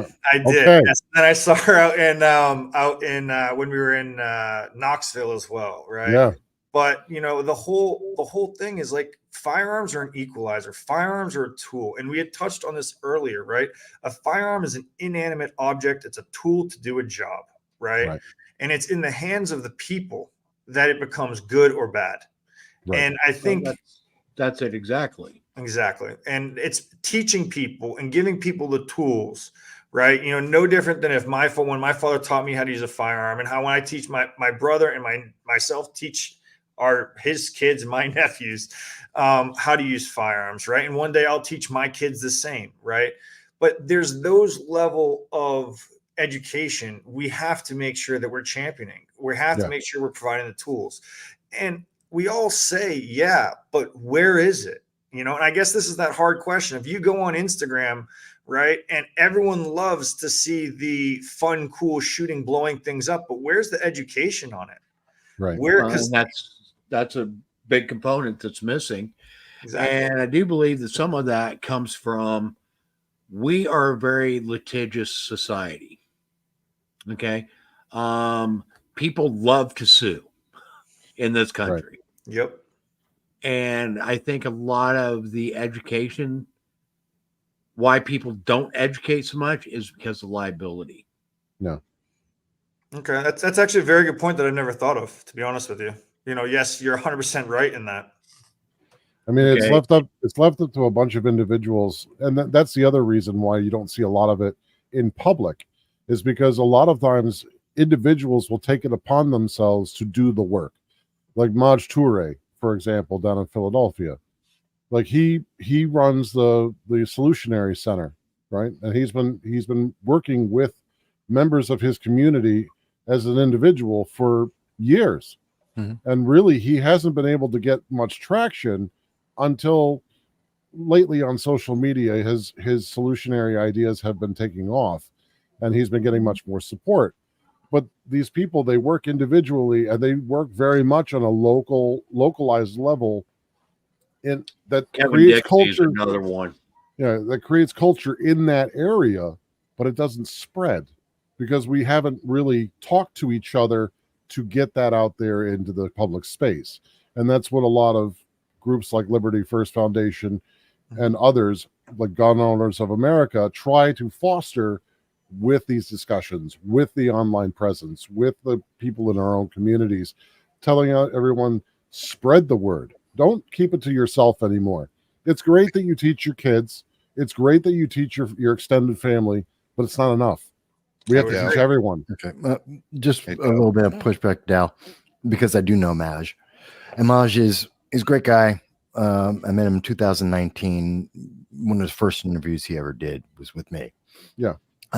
His Solutionaries program, which is creating a community center to teach people how to properly use firearms, how to register to get firearms, to bring proper gun ownership into the urban center of Philadelphia. That program, that plan that he's doing, he's about $200,000 away from buying the first building and property for his community center that he could then replicate it. It's the proof of what do you call Concept. it? Proof of concept. That's it. That's the first one. This is meant to be something he's going to be duplicating. But he has been working on that since 2019. He's been rather successful, and he has gotten some national attention on that. So he's my friend, and I know I knew a little bit more about that, so I just wanted to bring that up. But And hey, we need more of these kinds of programs, and you're right. I more agree. awareness. I guess the question I have is, so if he needs $200,000 to get this building for a proof of concept idea, right? That could make an on the ground impact to make Philly safer and educate people of firearms. Why is that funding not something that's easily accessible for him from 2019 when the federal government's funding university programs to conduct gun research left, right, and center? Right. Out of Michigan and the University of Michigan, right? So, and we're talking about millions and millions of dollars, right? Yeah. So the question is why I would have in that scenario is why do we support so willingly taxpayer funds to point out more problems, but then the only solutions that we're getting is either regulation from the government or privately funded solutions like Maj is doing in Philly. Right. Well, and that's I know in part the government doesn't want to give them the money. They've refused, in fact, to provide help along that. In fact, they've been putting roadblocks. Part of the reason why he's raising $1 million, he's raised 800,000. They're actually putting roadblocks and conditions and limitations on him because it is teaching people about the Second Amendment. It also plans to provide. And by the way, this is all free. He's going to teach classes, have in that center classes for people to learn how to become a nurse, a certified CNA, I think it's called, to be able to get additional education so they can go into college. Also, gun control as well. Well, not gun control, proper gun use, register for guns and such, train with it. So he's looking to do all of that. This is all going to be free. Right. When he hits that $1 million, it's not just buy the building, it's also provide the services. And because he's doing that for free to the public without government intervention, the government doesn't like that. And Philadelphia itself is holding him back. And that's the problem. You innovate, you create something, and you notice, then the government comes in and says, but wait a minute. Kind of like the ATF when it came to pistol braces. It's how many times have we seen similar things like that where the government steps in and says, oh, you want to have a bulletproof vest? You can't have that. It's passive personal self-defense. That's obviously dangerous. So we have to make that a crime. It's counterintuitive. And I think the answer to that is passive government having more power. Interesting. Now, Keith, I had a question. You mentioned early on that you got California certification for the boss lock, right? Yes, sir. What was the process for that? Why is that important in the sense of does it affect distribution nationwide? So it doesn't affect it nationwide. What it does is it is the highest level of testing to ensure safety. So prime example, they give a grown adult, they attach it to the firearm. They give a grown adult household tools, crowbars, screwdrivers, ball peen hammers, all of that, right? And they give them 15 minutes to do whatever they want, right? To try to break into this thing.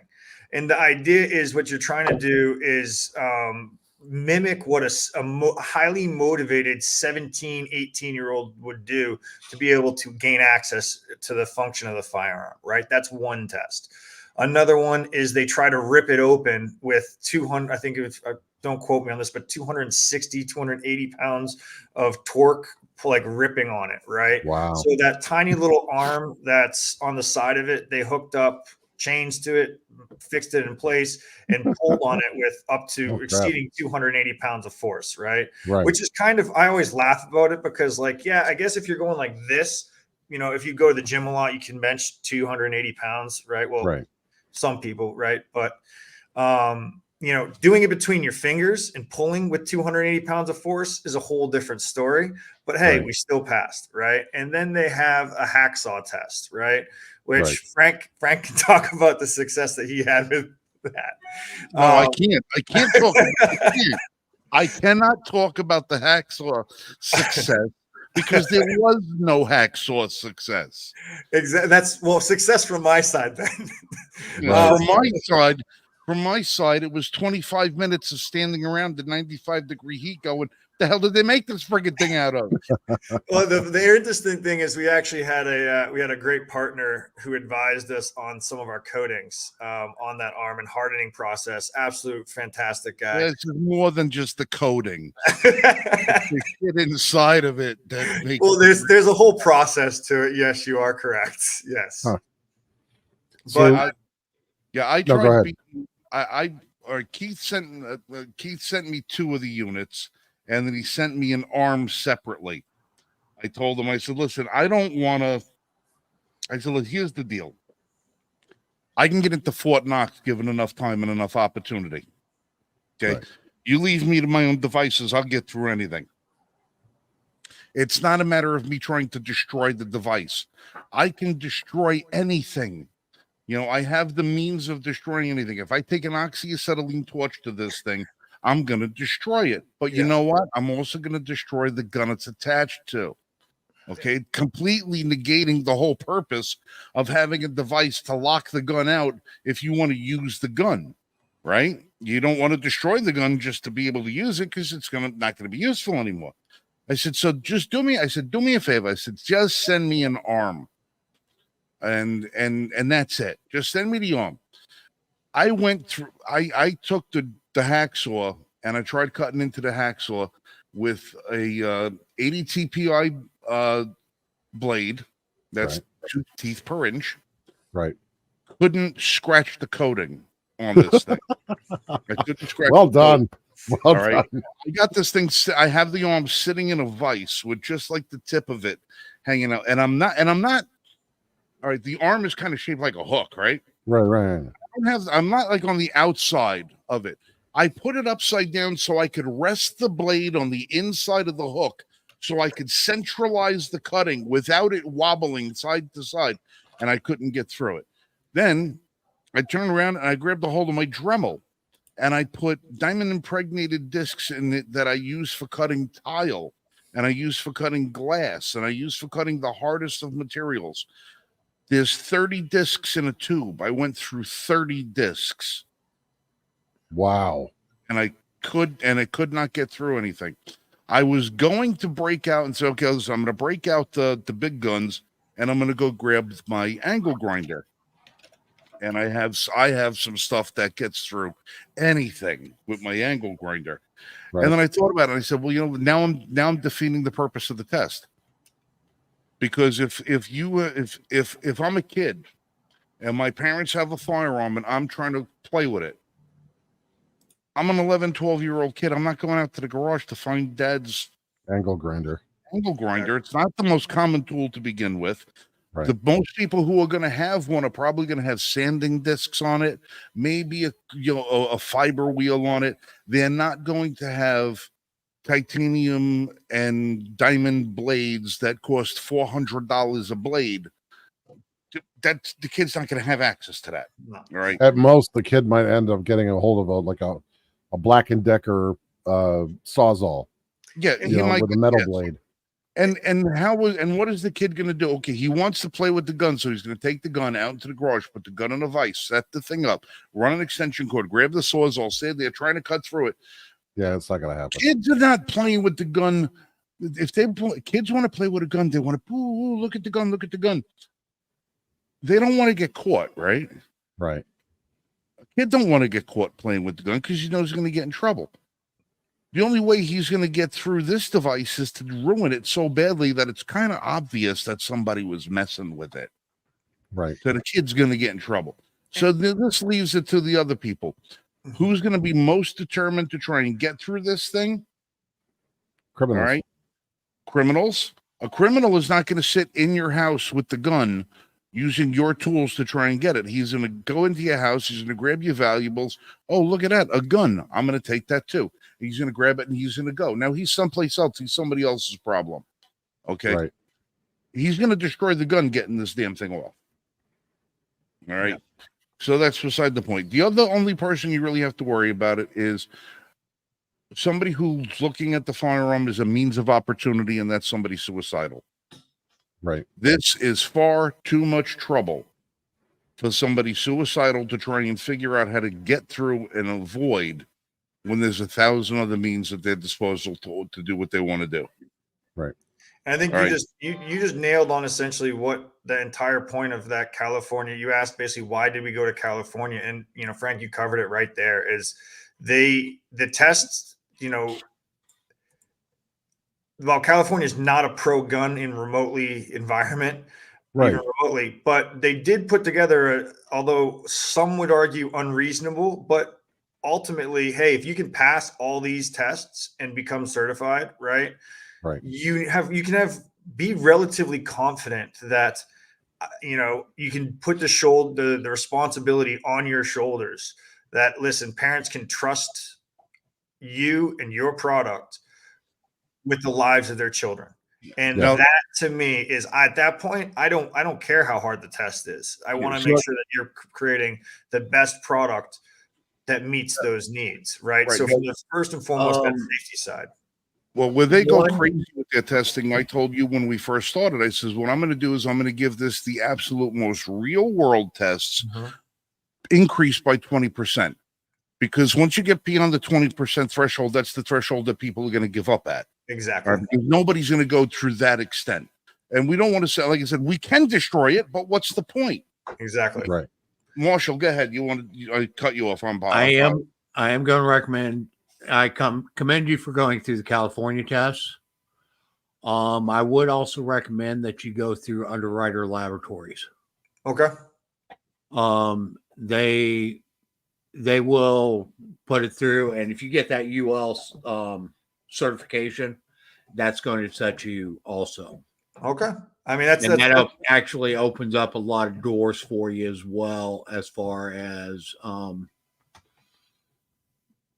credibility and so forth. See, and with Underwriter Laboratories, you might actually have a shot of selling it in New York State. Yeah, that's a national laboratory. Gotcha. So I would be interested to know. So you created one for pistols, right? Mhm. Are you thinking of a long gun option? We can't talk about that right now. Yeah. Okay. There are things we cannot talk about. Our goal is to be a tool for all gun owners on all platforms to find a way Fair enough. for speed of access, capability, and safety, Right. And once again, like I said, it's a tool for people. I understand that this is not a tool for every single gun owner out there, right? That's not the purpose. It is for the person and the people who have children and who feel that it's a good fit for them.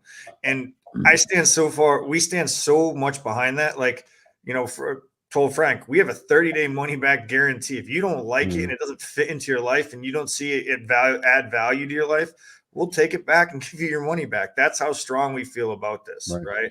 Because once again, too, it is a very new and novel way to execute a decision, right? To be able to, secure a firearm in this manner. A lot of people, for the first couple months, we had to do a lot of explaining about what it was. People asked me, why do I want a biometric slide release? And I was like, well, that's not exactly what it is, right? It's a slide oversimplification, right? And it's because it works within the actual function of the firearm, and I think it's foreign to people. And look, we had to do a lot of explaining. This was also foreign to you too. This was all a lot of new territory. You and I have spent hours on the phone. All right, hours on the phone, hours in person. Yep. Going over stuff. How many different ways have we figured out how this is applicable? There's so many different circumstances that weren't even in your wheelhouse when you first developed this. And we were like, okay, look at all this whole realm of possibility that's out there without changing a damn thing. Exactly. And we were like, wow, the more you think about it, Look, and listen, and Keith knows this and Marshall, you noticed too. I friggin' hate biometrics. Mhm. I hate biometrics. My first job on Wall Street, way back in 1991, it was working with the first biometric keypads in existence and the Yeah. first optical sensors in existence. When I used to get into a vault filled with billions of dollars in gold, silver, platinum, palladium, rhodium, everything for the commodity exchange. Right. Biometrics have been a nemesis of mine since 1991. I hate them. I cannot count how many times I did not get my time card punched because I stood there, bink, bink, bink, and I couldn't get the goddamn thing to read my finger. And I have 25 safes in the garage. 25 all have biometric sensors on them. I have some that open up 80% of the time. I have some that open up 90% of the time. I have 2 of them that open up for fingerprints that are not registered to it. Okay. I hate with every fiber of my being anything biometric. I hate it because I have a tendency of burning myself because I deal with blowtorches and I weld and I do stuff and I usually burn my fingertips off at some point. I hate biometrics. They're my nemesis. This friggin' thing, it's not reading my fingerprint. It's reading my mind. Okay, this thing is the most ridiculously accurate biometric device I have ever tested. I cycled this thing 1,000 times With pizza grease on your fingertips, as I recall. with blood on my. I actually was really? I was in the kitchen making strawberries and cream, and I slit my finger open. I slit this finger open. And while my finger was bleeding all over the place, I said, "Oh, I got an idea." I ran up to the armory, unlocked the door, grabbed the gun that had this thing sitting on it, put blood all over my one finger that's registered for it, and it worked. Wow. I ran 1,000 tests. This thing opened 998 times on the first attempt. Of the 2 attempts where it didn't open, it wasn't like it just didn't, and I had to stop and try again. I just had to reposition my finger. And just that's on those times. And that's what we found is one of the unique things about this and I'm not trying to go down a geek rabbit hole because I'll do that no problem, right? But what makes it unique is in that how the algorithm actually for a period of time, once it starts, it's shooting, capturing. It captures every 50 milliseconds, it's taking an image, right? And comparing that and authorizing it. So in that course of 1 second, right, you're getting 20 some shots and that it's running instantly. And that's how we get that 0.46 secure to ready to go. And most like Frank was saying, most of the time, like if it gets you a red read, right, that's probably because it's that user error of the adrenaline rush you're missing. Right. Now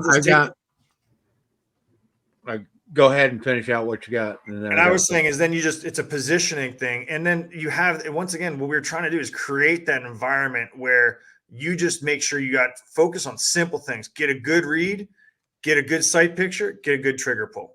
Right. And those getting down to those simple basics. Cause once again, like at the end of the day, we're just simple country kids who figured out, hey, here's how we do something that is a product that we will use ultimately. Yeah. Is what we're creating. We built a product. We got 2 minutes and 3 things to cover. Okay. Marshall. Okay. With my job, I slice, especially my index finger, a lot. Okay. Little cuts. How's it deal with those? So, I mean, it's like anything. It depends on, if you're taking off, then all your ridges and everything completely and your fingerprints basically, there's nothing for it to read, right? But once again, it's a capacitor reader. So let's say you do have a slice on your finger, right? You program that in when that slice heals, right? You keep going, right? And it does have a element of where it does compare and see how the finger evolves, right, to that algorithm, right? And the other thing is it's not like it's just one fingerprint that's accessible, right? There are 50 prints that you can store in there, right? So whether that's you, your wife, your mom, your dad, your next door neighbor, if you trust them, right?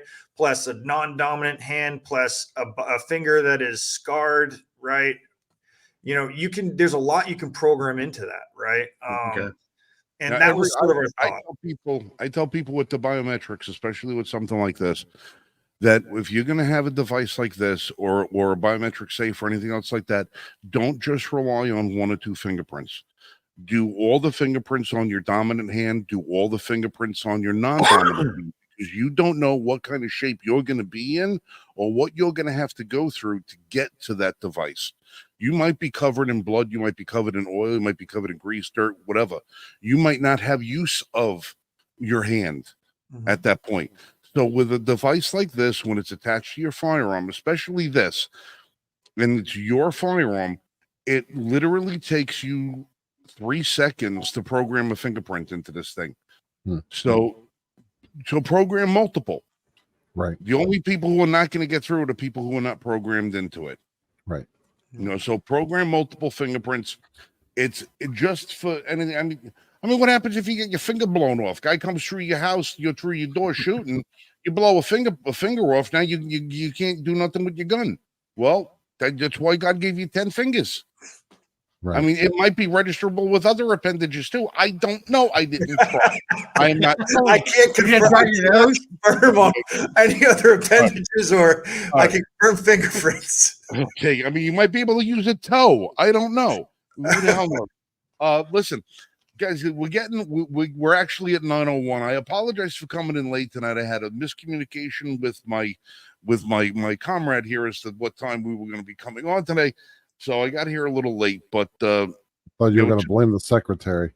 Yeah, there were two things I wanted to do. First, I wanted to share this with Dal, so that we had a little conversation off screen. So Dal, okay, all right. So that was the first thing I wanted to share with Dal.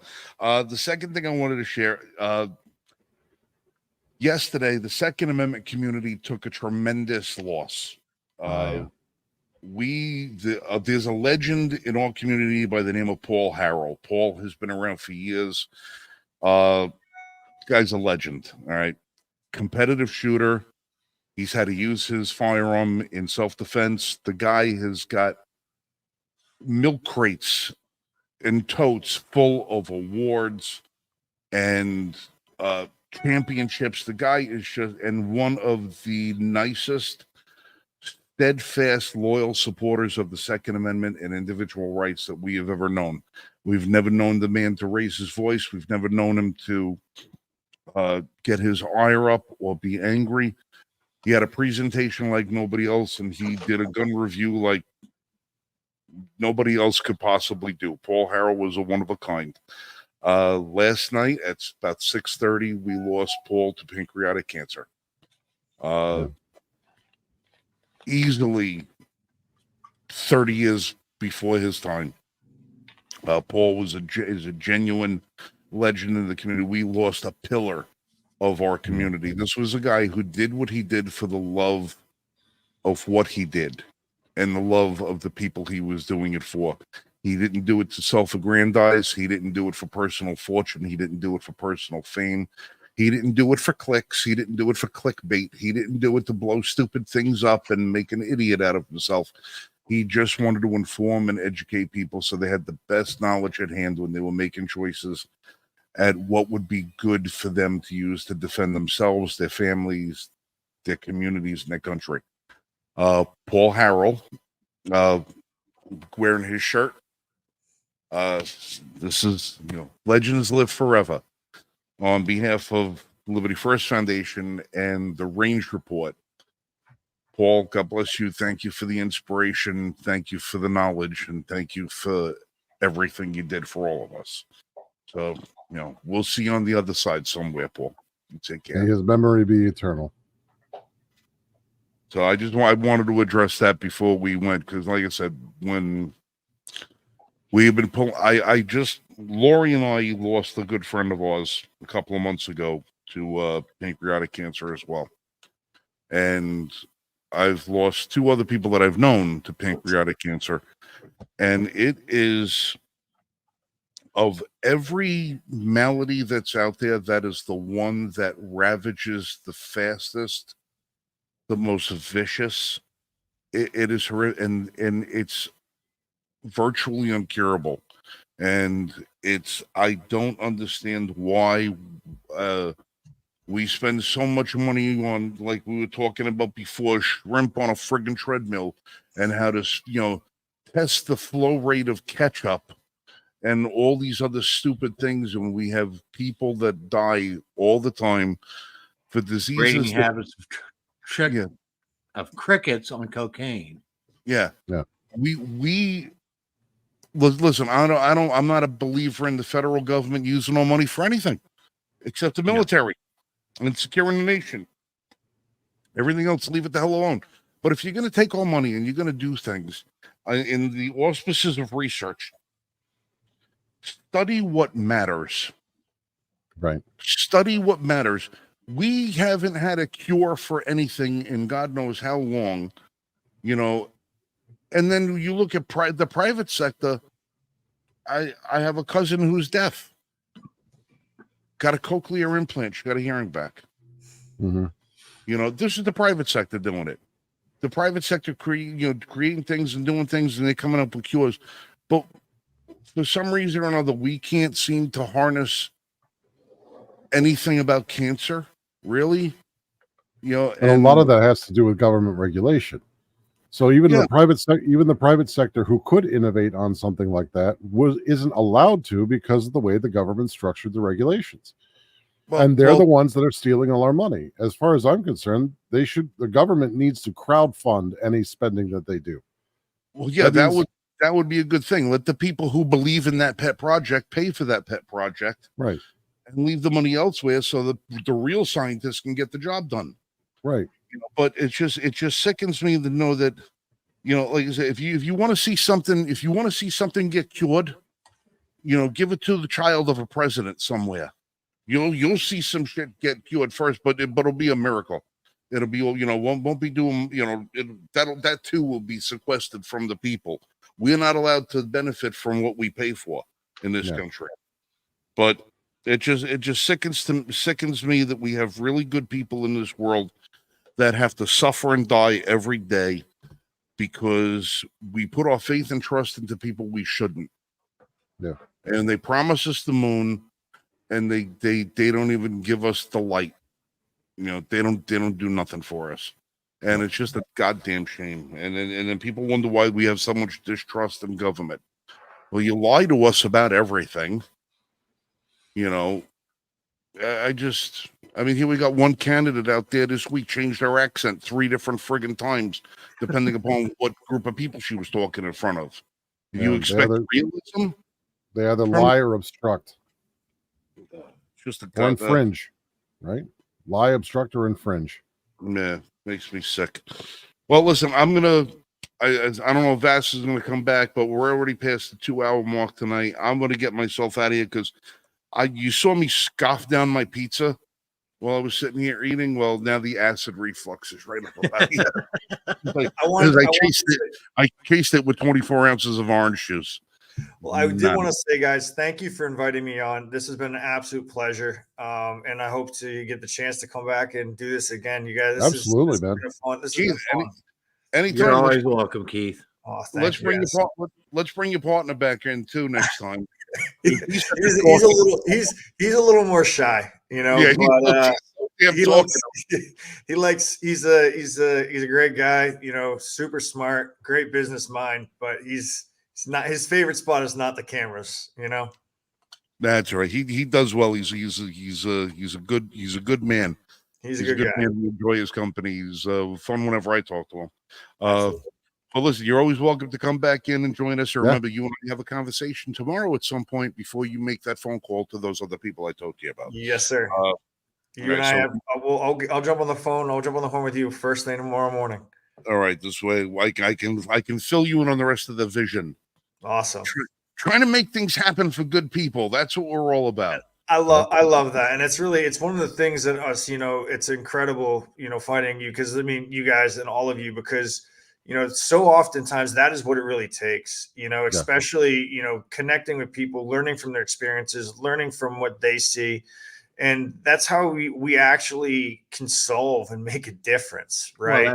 Well, that's our, like I said, that's our whole premise, is to work together as communities to come up with solutions, as opposed to waiting for the government to make exactly to come up with solutions for us. We can do it ourselves. Yeah, we've been doing it since this country was founded as a nation.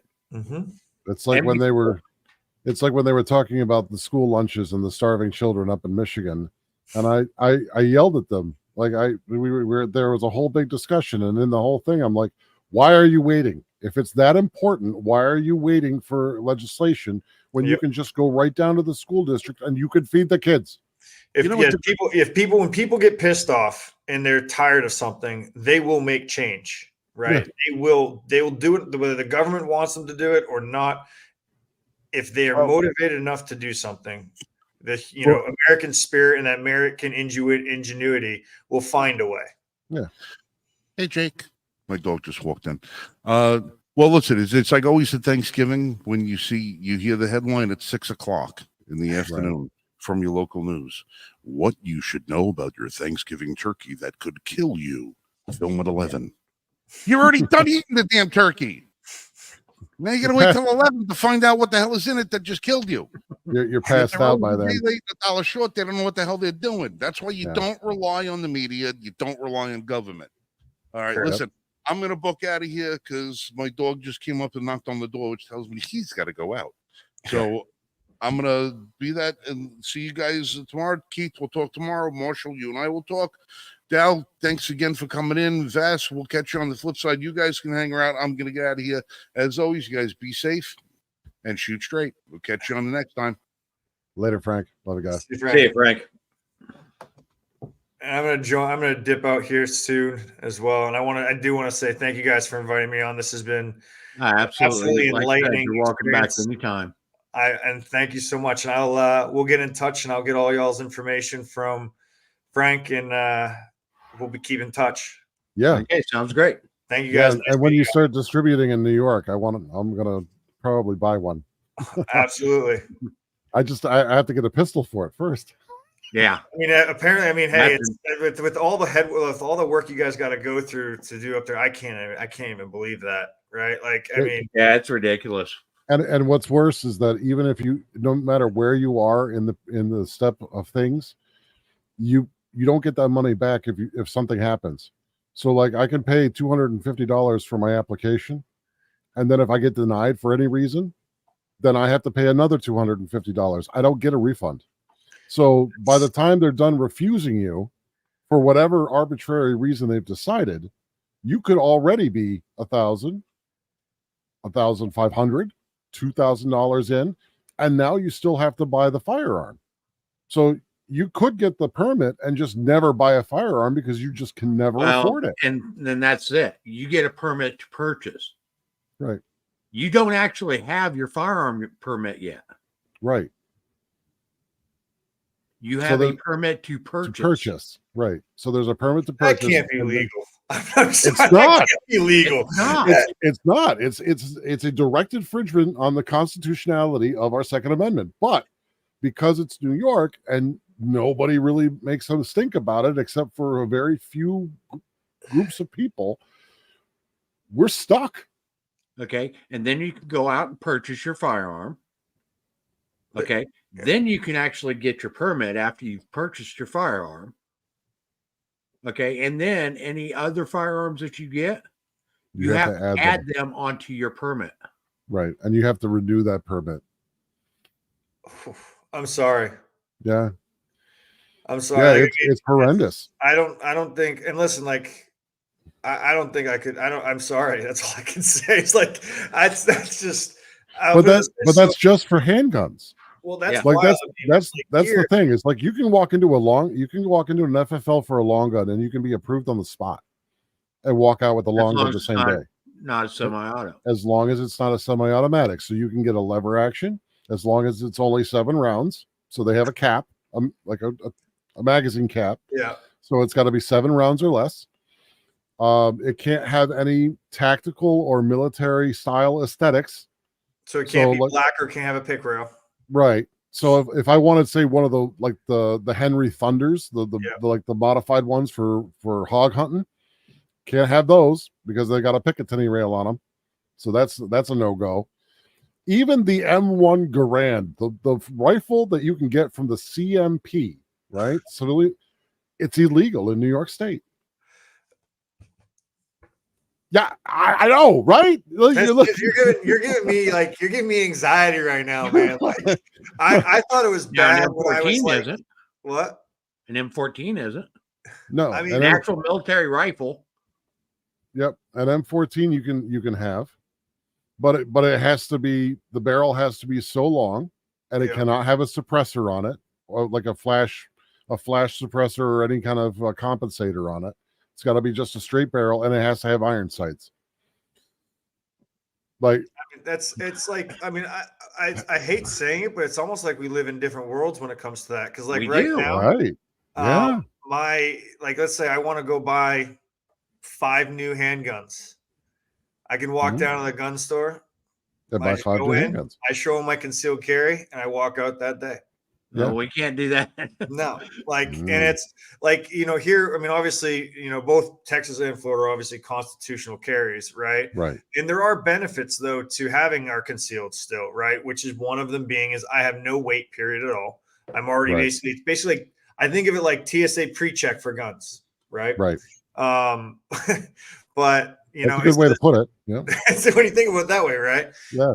But I mean, there's also an element too of, I do see a benefit too of, it almost sort of delineates or separates the person who owns one gun versus the person who might know what they're doing, right? The casual carry from the actual trained carry. Right. And I think, and that's one of the things that I think we have to respect inside of our community, right? Is that everyone's, and it's probably one of my biggest issues that as I've gone older, I've seen, my biggest fault, I would say, with our community is like, how oftentimes do you go on social media and you hear people saying, oh, if you're carrying a 22, you shouldn't even carry a firearm at all. And, oh my God.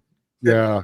And my response to them always is, especially because oftentimes they'll say this to, a first-time female shooter, a first-time shooter, right? And they're like, there's no point in you carrying if you're going to shoot a 22. And I say, listen, the person who's willing to step up and get shot 3 times in center mass with a 22, then once you've done that, you can say there's no point in carrying a 22, right? I'm not volunteering to get shot by a 22 anywhere, right? It just does not sound like fun, right? So, to me, it's like, once again, it comes down to there's the right tools, right? I think inside of our community, we have to be, people need to stop being experts and saying there's only one way to do things. I think we need to take and inform and educate and empower people to make their own decisions. And in order to do that, that's education, not dictating on how things have to be. Correct.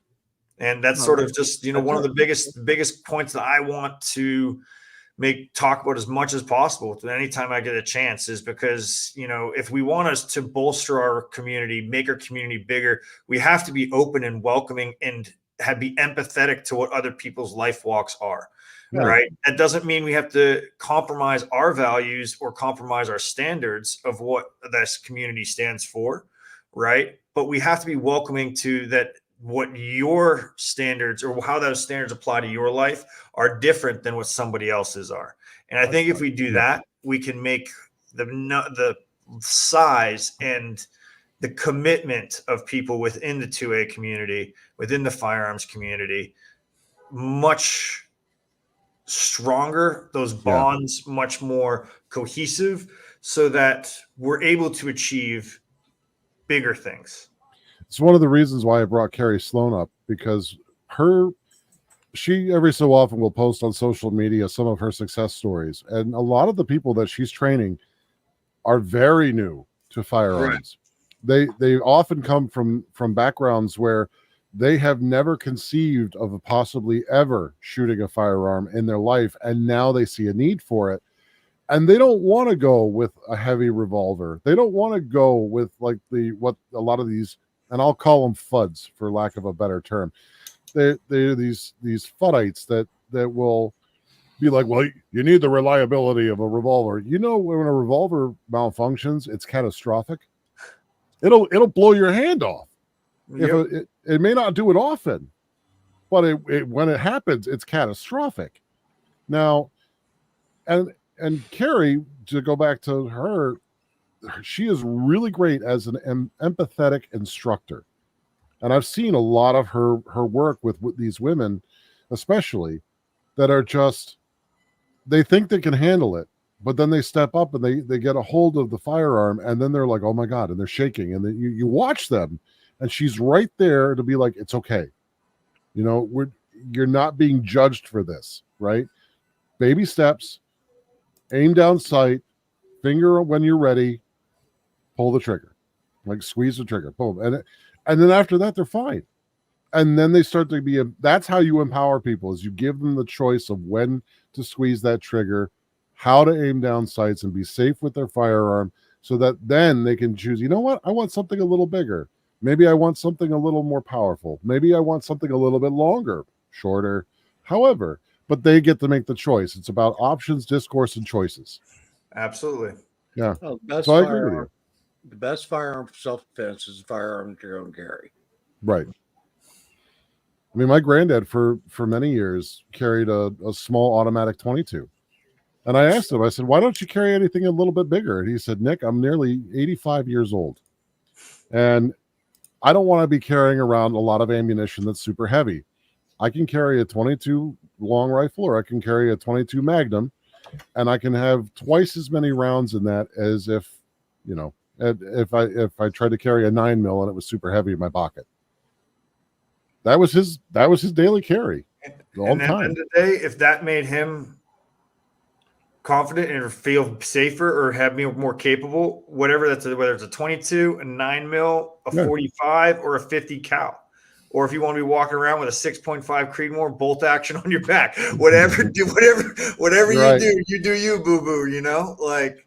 Well, so, I mean, and the way he explained it was, you know, everybody stops if you shoot him in the head, and he was no joke. He was no joke. Like he would. It's the old Tyson. It's the old Tyson quote. Everyone's got a plan until you punch him in the teeth, right? Yeah, right. I mean, and you know, most people are like, well, shoot center mass, shoot center mass. No. For Granddad, it was you shoot where you're going to stop them the most effectively, and that was in the head.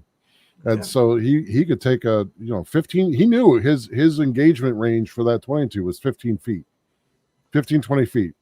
That was it. After that, it's no good. So he figured most of the times that he was going to end up having to use it for self-defense was going to be within 15 to 20 feet of somebody. Mm-hmm. And so that's how he trained, and that's how he trained me. And, you know, most of the time you take someone to the head, you're not getting back up again. So like I said, I said I didn't want to get shot with a 22 in center mass. I'm definitely not volunteering to get shot with a 22 in the forehead. I'm gut pass. Just remember, right hemisphere. I will politely recuse myself from volunteering for that one. Okay. As the youth of today's day, will do to a grapefruit at 15 feet. Yeah. No, I'm good. Okay, my grapefruit's just fine. I like it inside the hat, you know? Yeah, right. Yeah.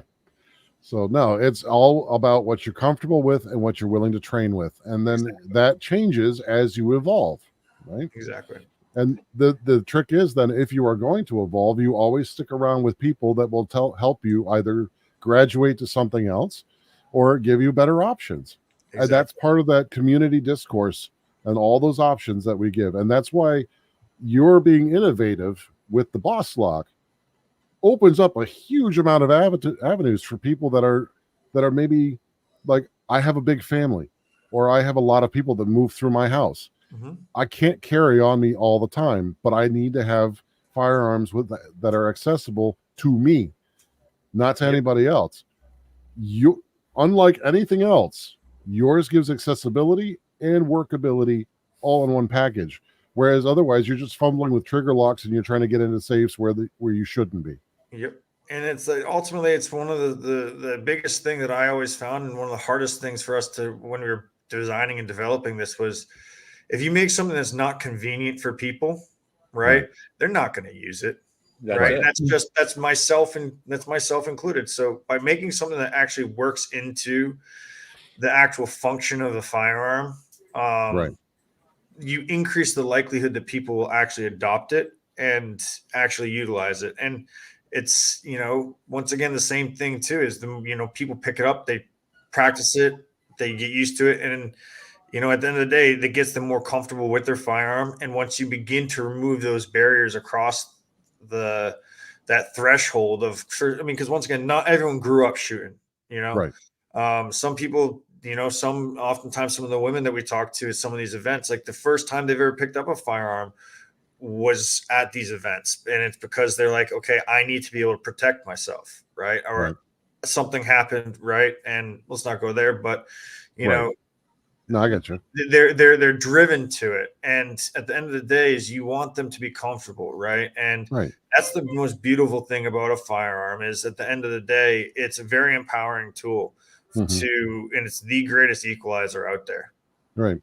And even if they're driven to it, once they're comfortable, now they're empowered. So they pursue it as opposed to being driven towards it. And then they go on and they champion it out to others. Right. And I think that's where the community, and I keep talking about this, but the community opening that dialogue, and why what we're doing here is so important, right, is to create a space for the First Amendment, for people to talk, for people to have dialogue, for people to have discourse, right, where they can have differences of opinions. And then you can see and listen to somebody who you may not fully agree with on everything, but you can see their perspective, which may enlighten and inform your own perspective to get to another level, which was what, when you really think about what the First Amendment was, is that's what it was for, right? To be able to talk freely amongst each other, to not be scared of what you say. And that's why when I think it was Lisa was saying, people are scared to talk about firearms in New York.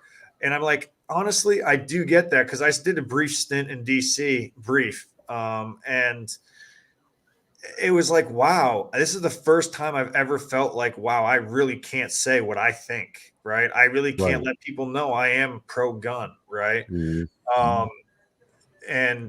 it was a very almost difficult situation, right? And I think, if that's how a lot of times people sometimes feel in this, who are members of our community, and we have to provide them a place where they can talk, where they can share their voices with others. And they can start chiseling away at the people who they think, who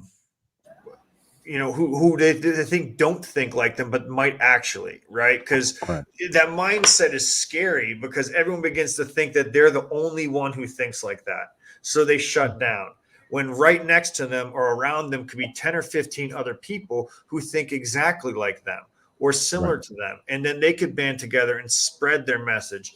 And do you notice? I just want to mention, Keith, because what you're talking about is the interconnection between the First Amendment and the Second. Correct. They're not separate.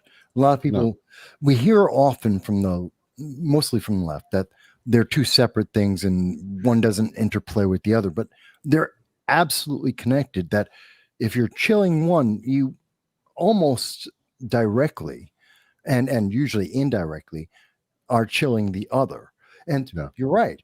People feel like they can't speak, but that's because the same people who would restrict your ability to defend yourself are the same people who are restricting your ability to speak. And they're the same thing, because I can defend myself with my words. I can also defend myself in other means.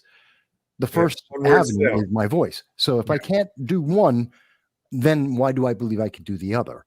Right. So that's what I hear. That's what I'm hearing. And I think it's absolutely essential that we make it very clear for people, because I don't think most of the time people will put that together. It's not always something that people immediately come to. It's like, no, if you stop one, you stop the other, then you don't have either.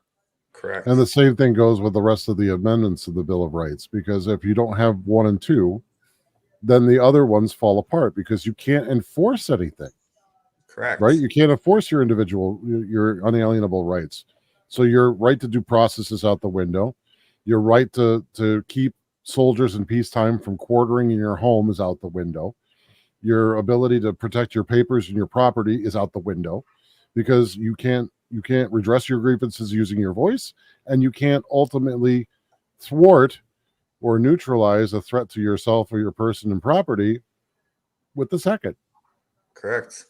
So of all of the amendments, the first two are not only conjoined, but they support everything that follows.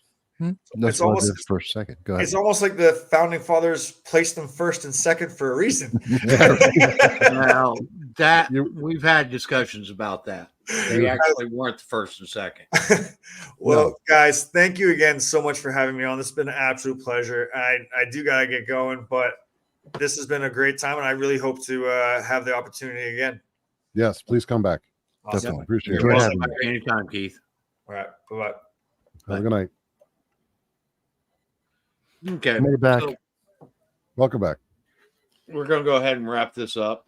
About a Welcome half back hour to longer Go than Away. we wanted to be, but it is what it is. And that was actually, for our first show, that was actually quite informative. And I did not realize we had a second guest until the last minute. So that was cool. Well, none of us did. Yeah. Frank, just shortly before the show, said that he's coming on. Yeah. Okay. And- Well, this was our first Wednesday. Folks, we're going to be here every Wednesday night, 7 p.m. Eastern Time. Be sure to join us from here on out. If you followed us on Fridays, make sure you tune into our new date times. Yep. So with that, we want to thank everybody that's in the audience. We want to thank our guests. Big thank you to Lisa O'Keefe Lisa O'Keefe and and Keith Bomba. Bamba. I'm lousy with names. Keith and Lisa, thank you very much for coming on the Yes. show. If you're Thank you still very listening. much. And folks, nothing is going to change until the people change it. Right. Okay, we can wait around for government to solve our problems, but government has a not vested going to. interest in not solving the problems because that gives them their legitimacy. Okay, the best people to solve the problems are we the people. Okay, find yourselves a constitutionally thinking organization to join. Okay, Join us. we have a constitution for a reason. And that reason is to hold our government in check. And right now, our government is not in check. And I don't care which side of the aisle you're on, you're both violating the Constitution. Yep. Plain and simple. Okay. Join us. You can join the Liberty First Foundation. You can find us at l1f.us. And that's our premise is we are a community-based we're a nationally based organization that works on solving community issues first. And by creating a culture in the communities, we can actually change the culture of a nation. Thank you, everybody. We'll see you next Wednesday night, 7 p.m. Eastern Time.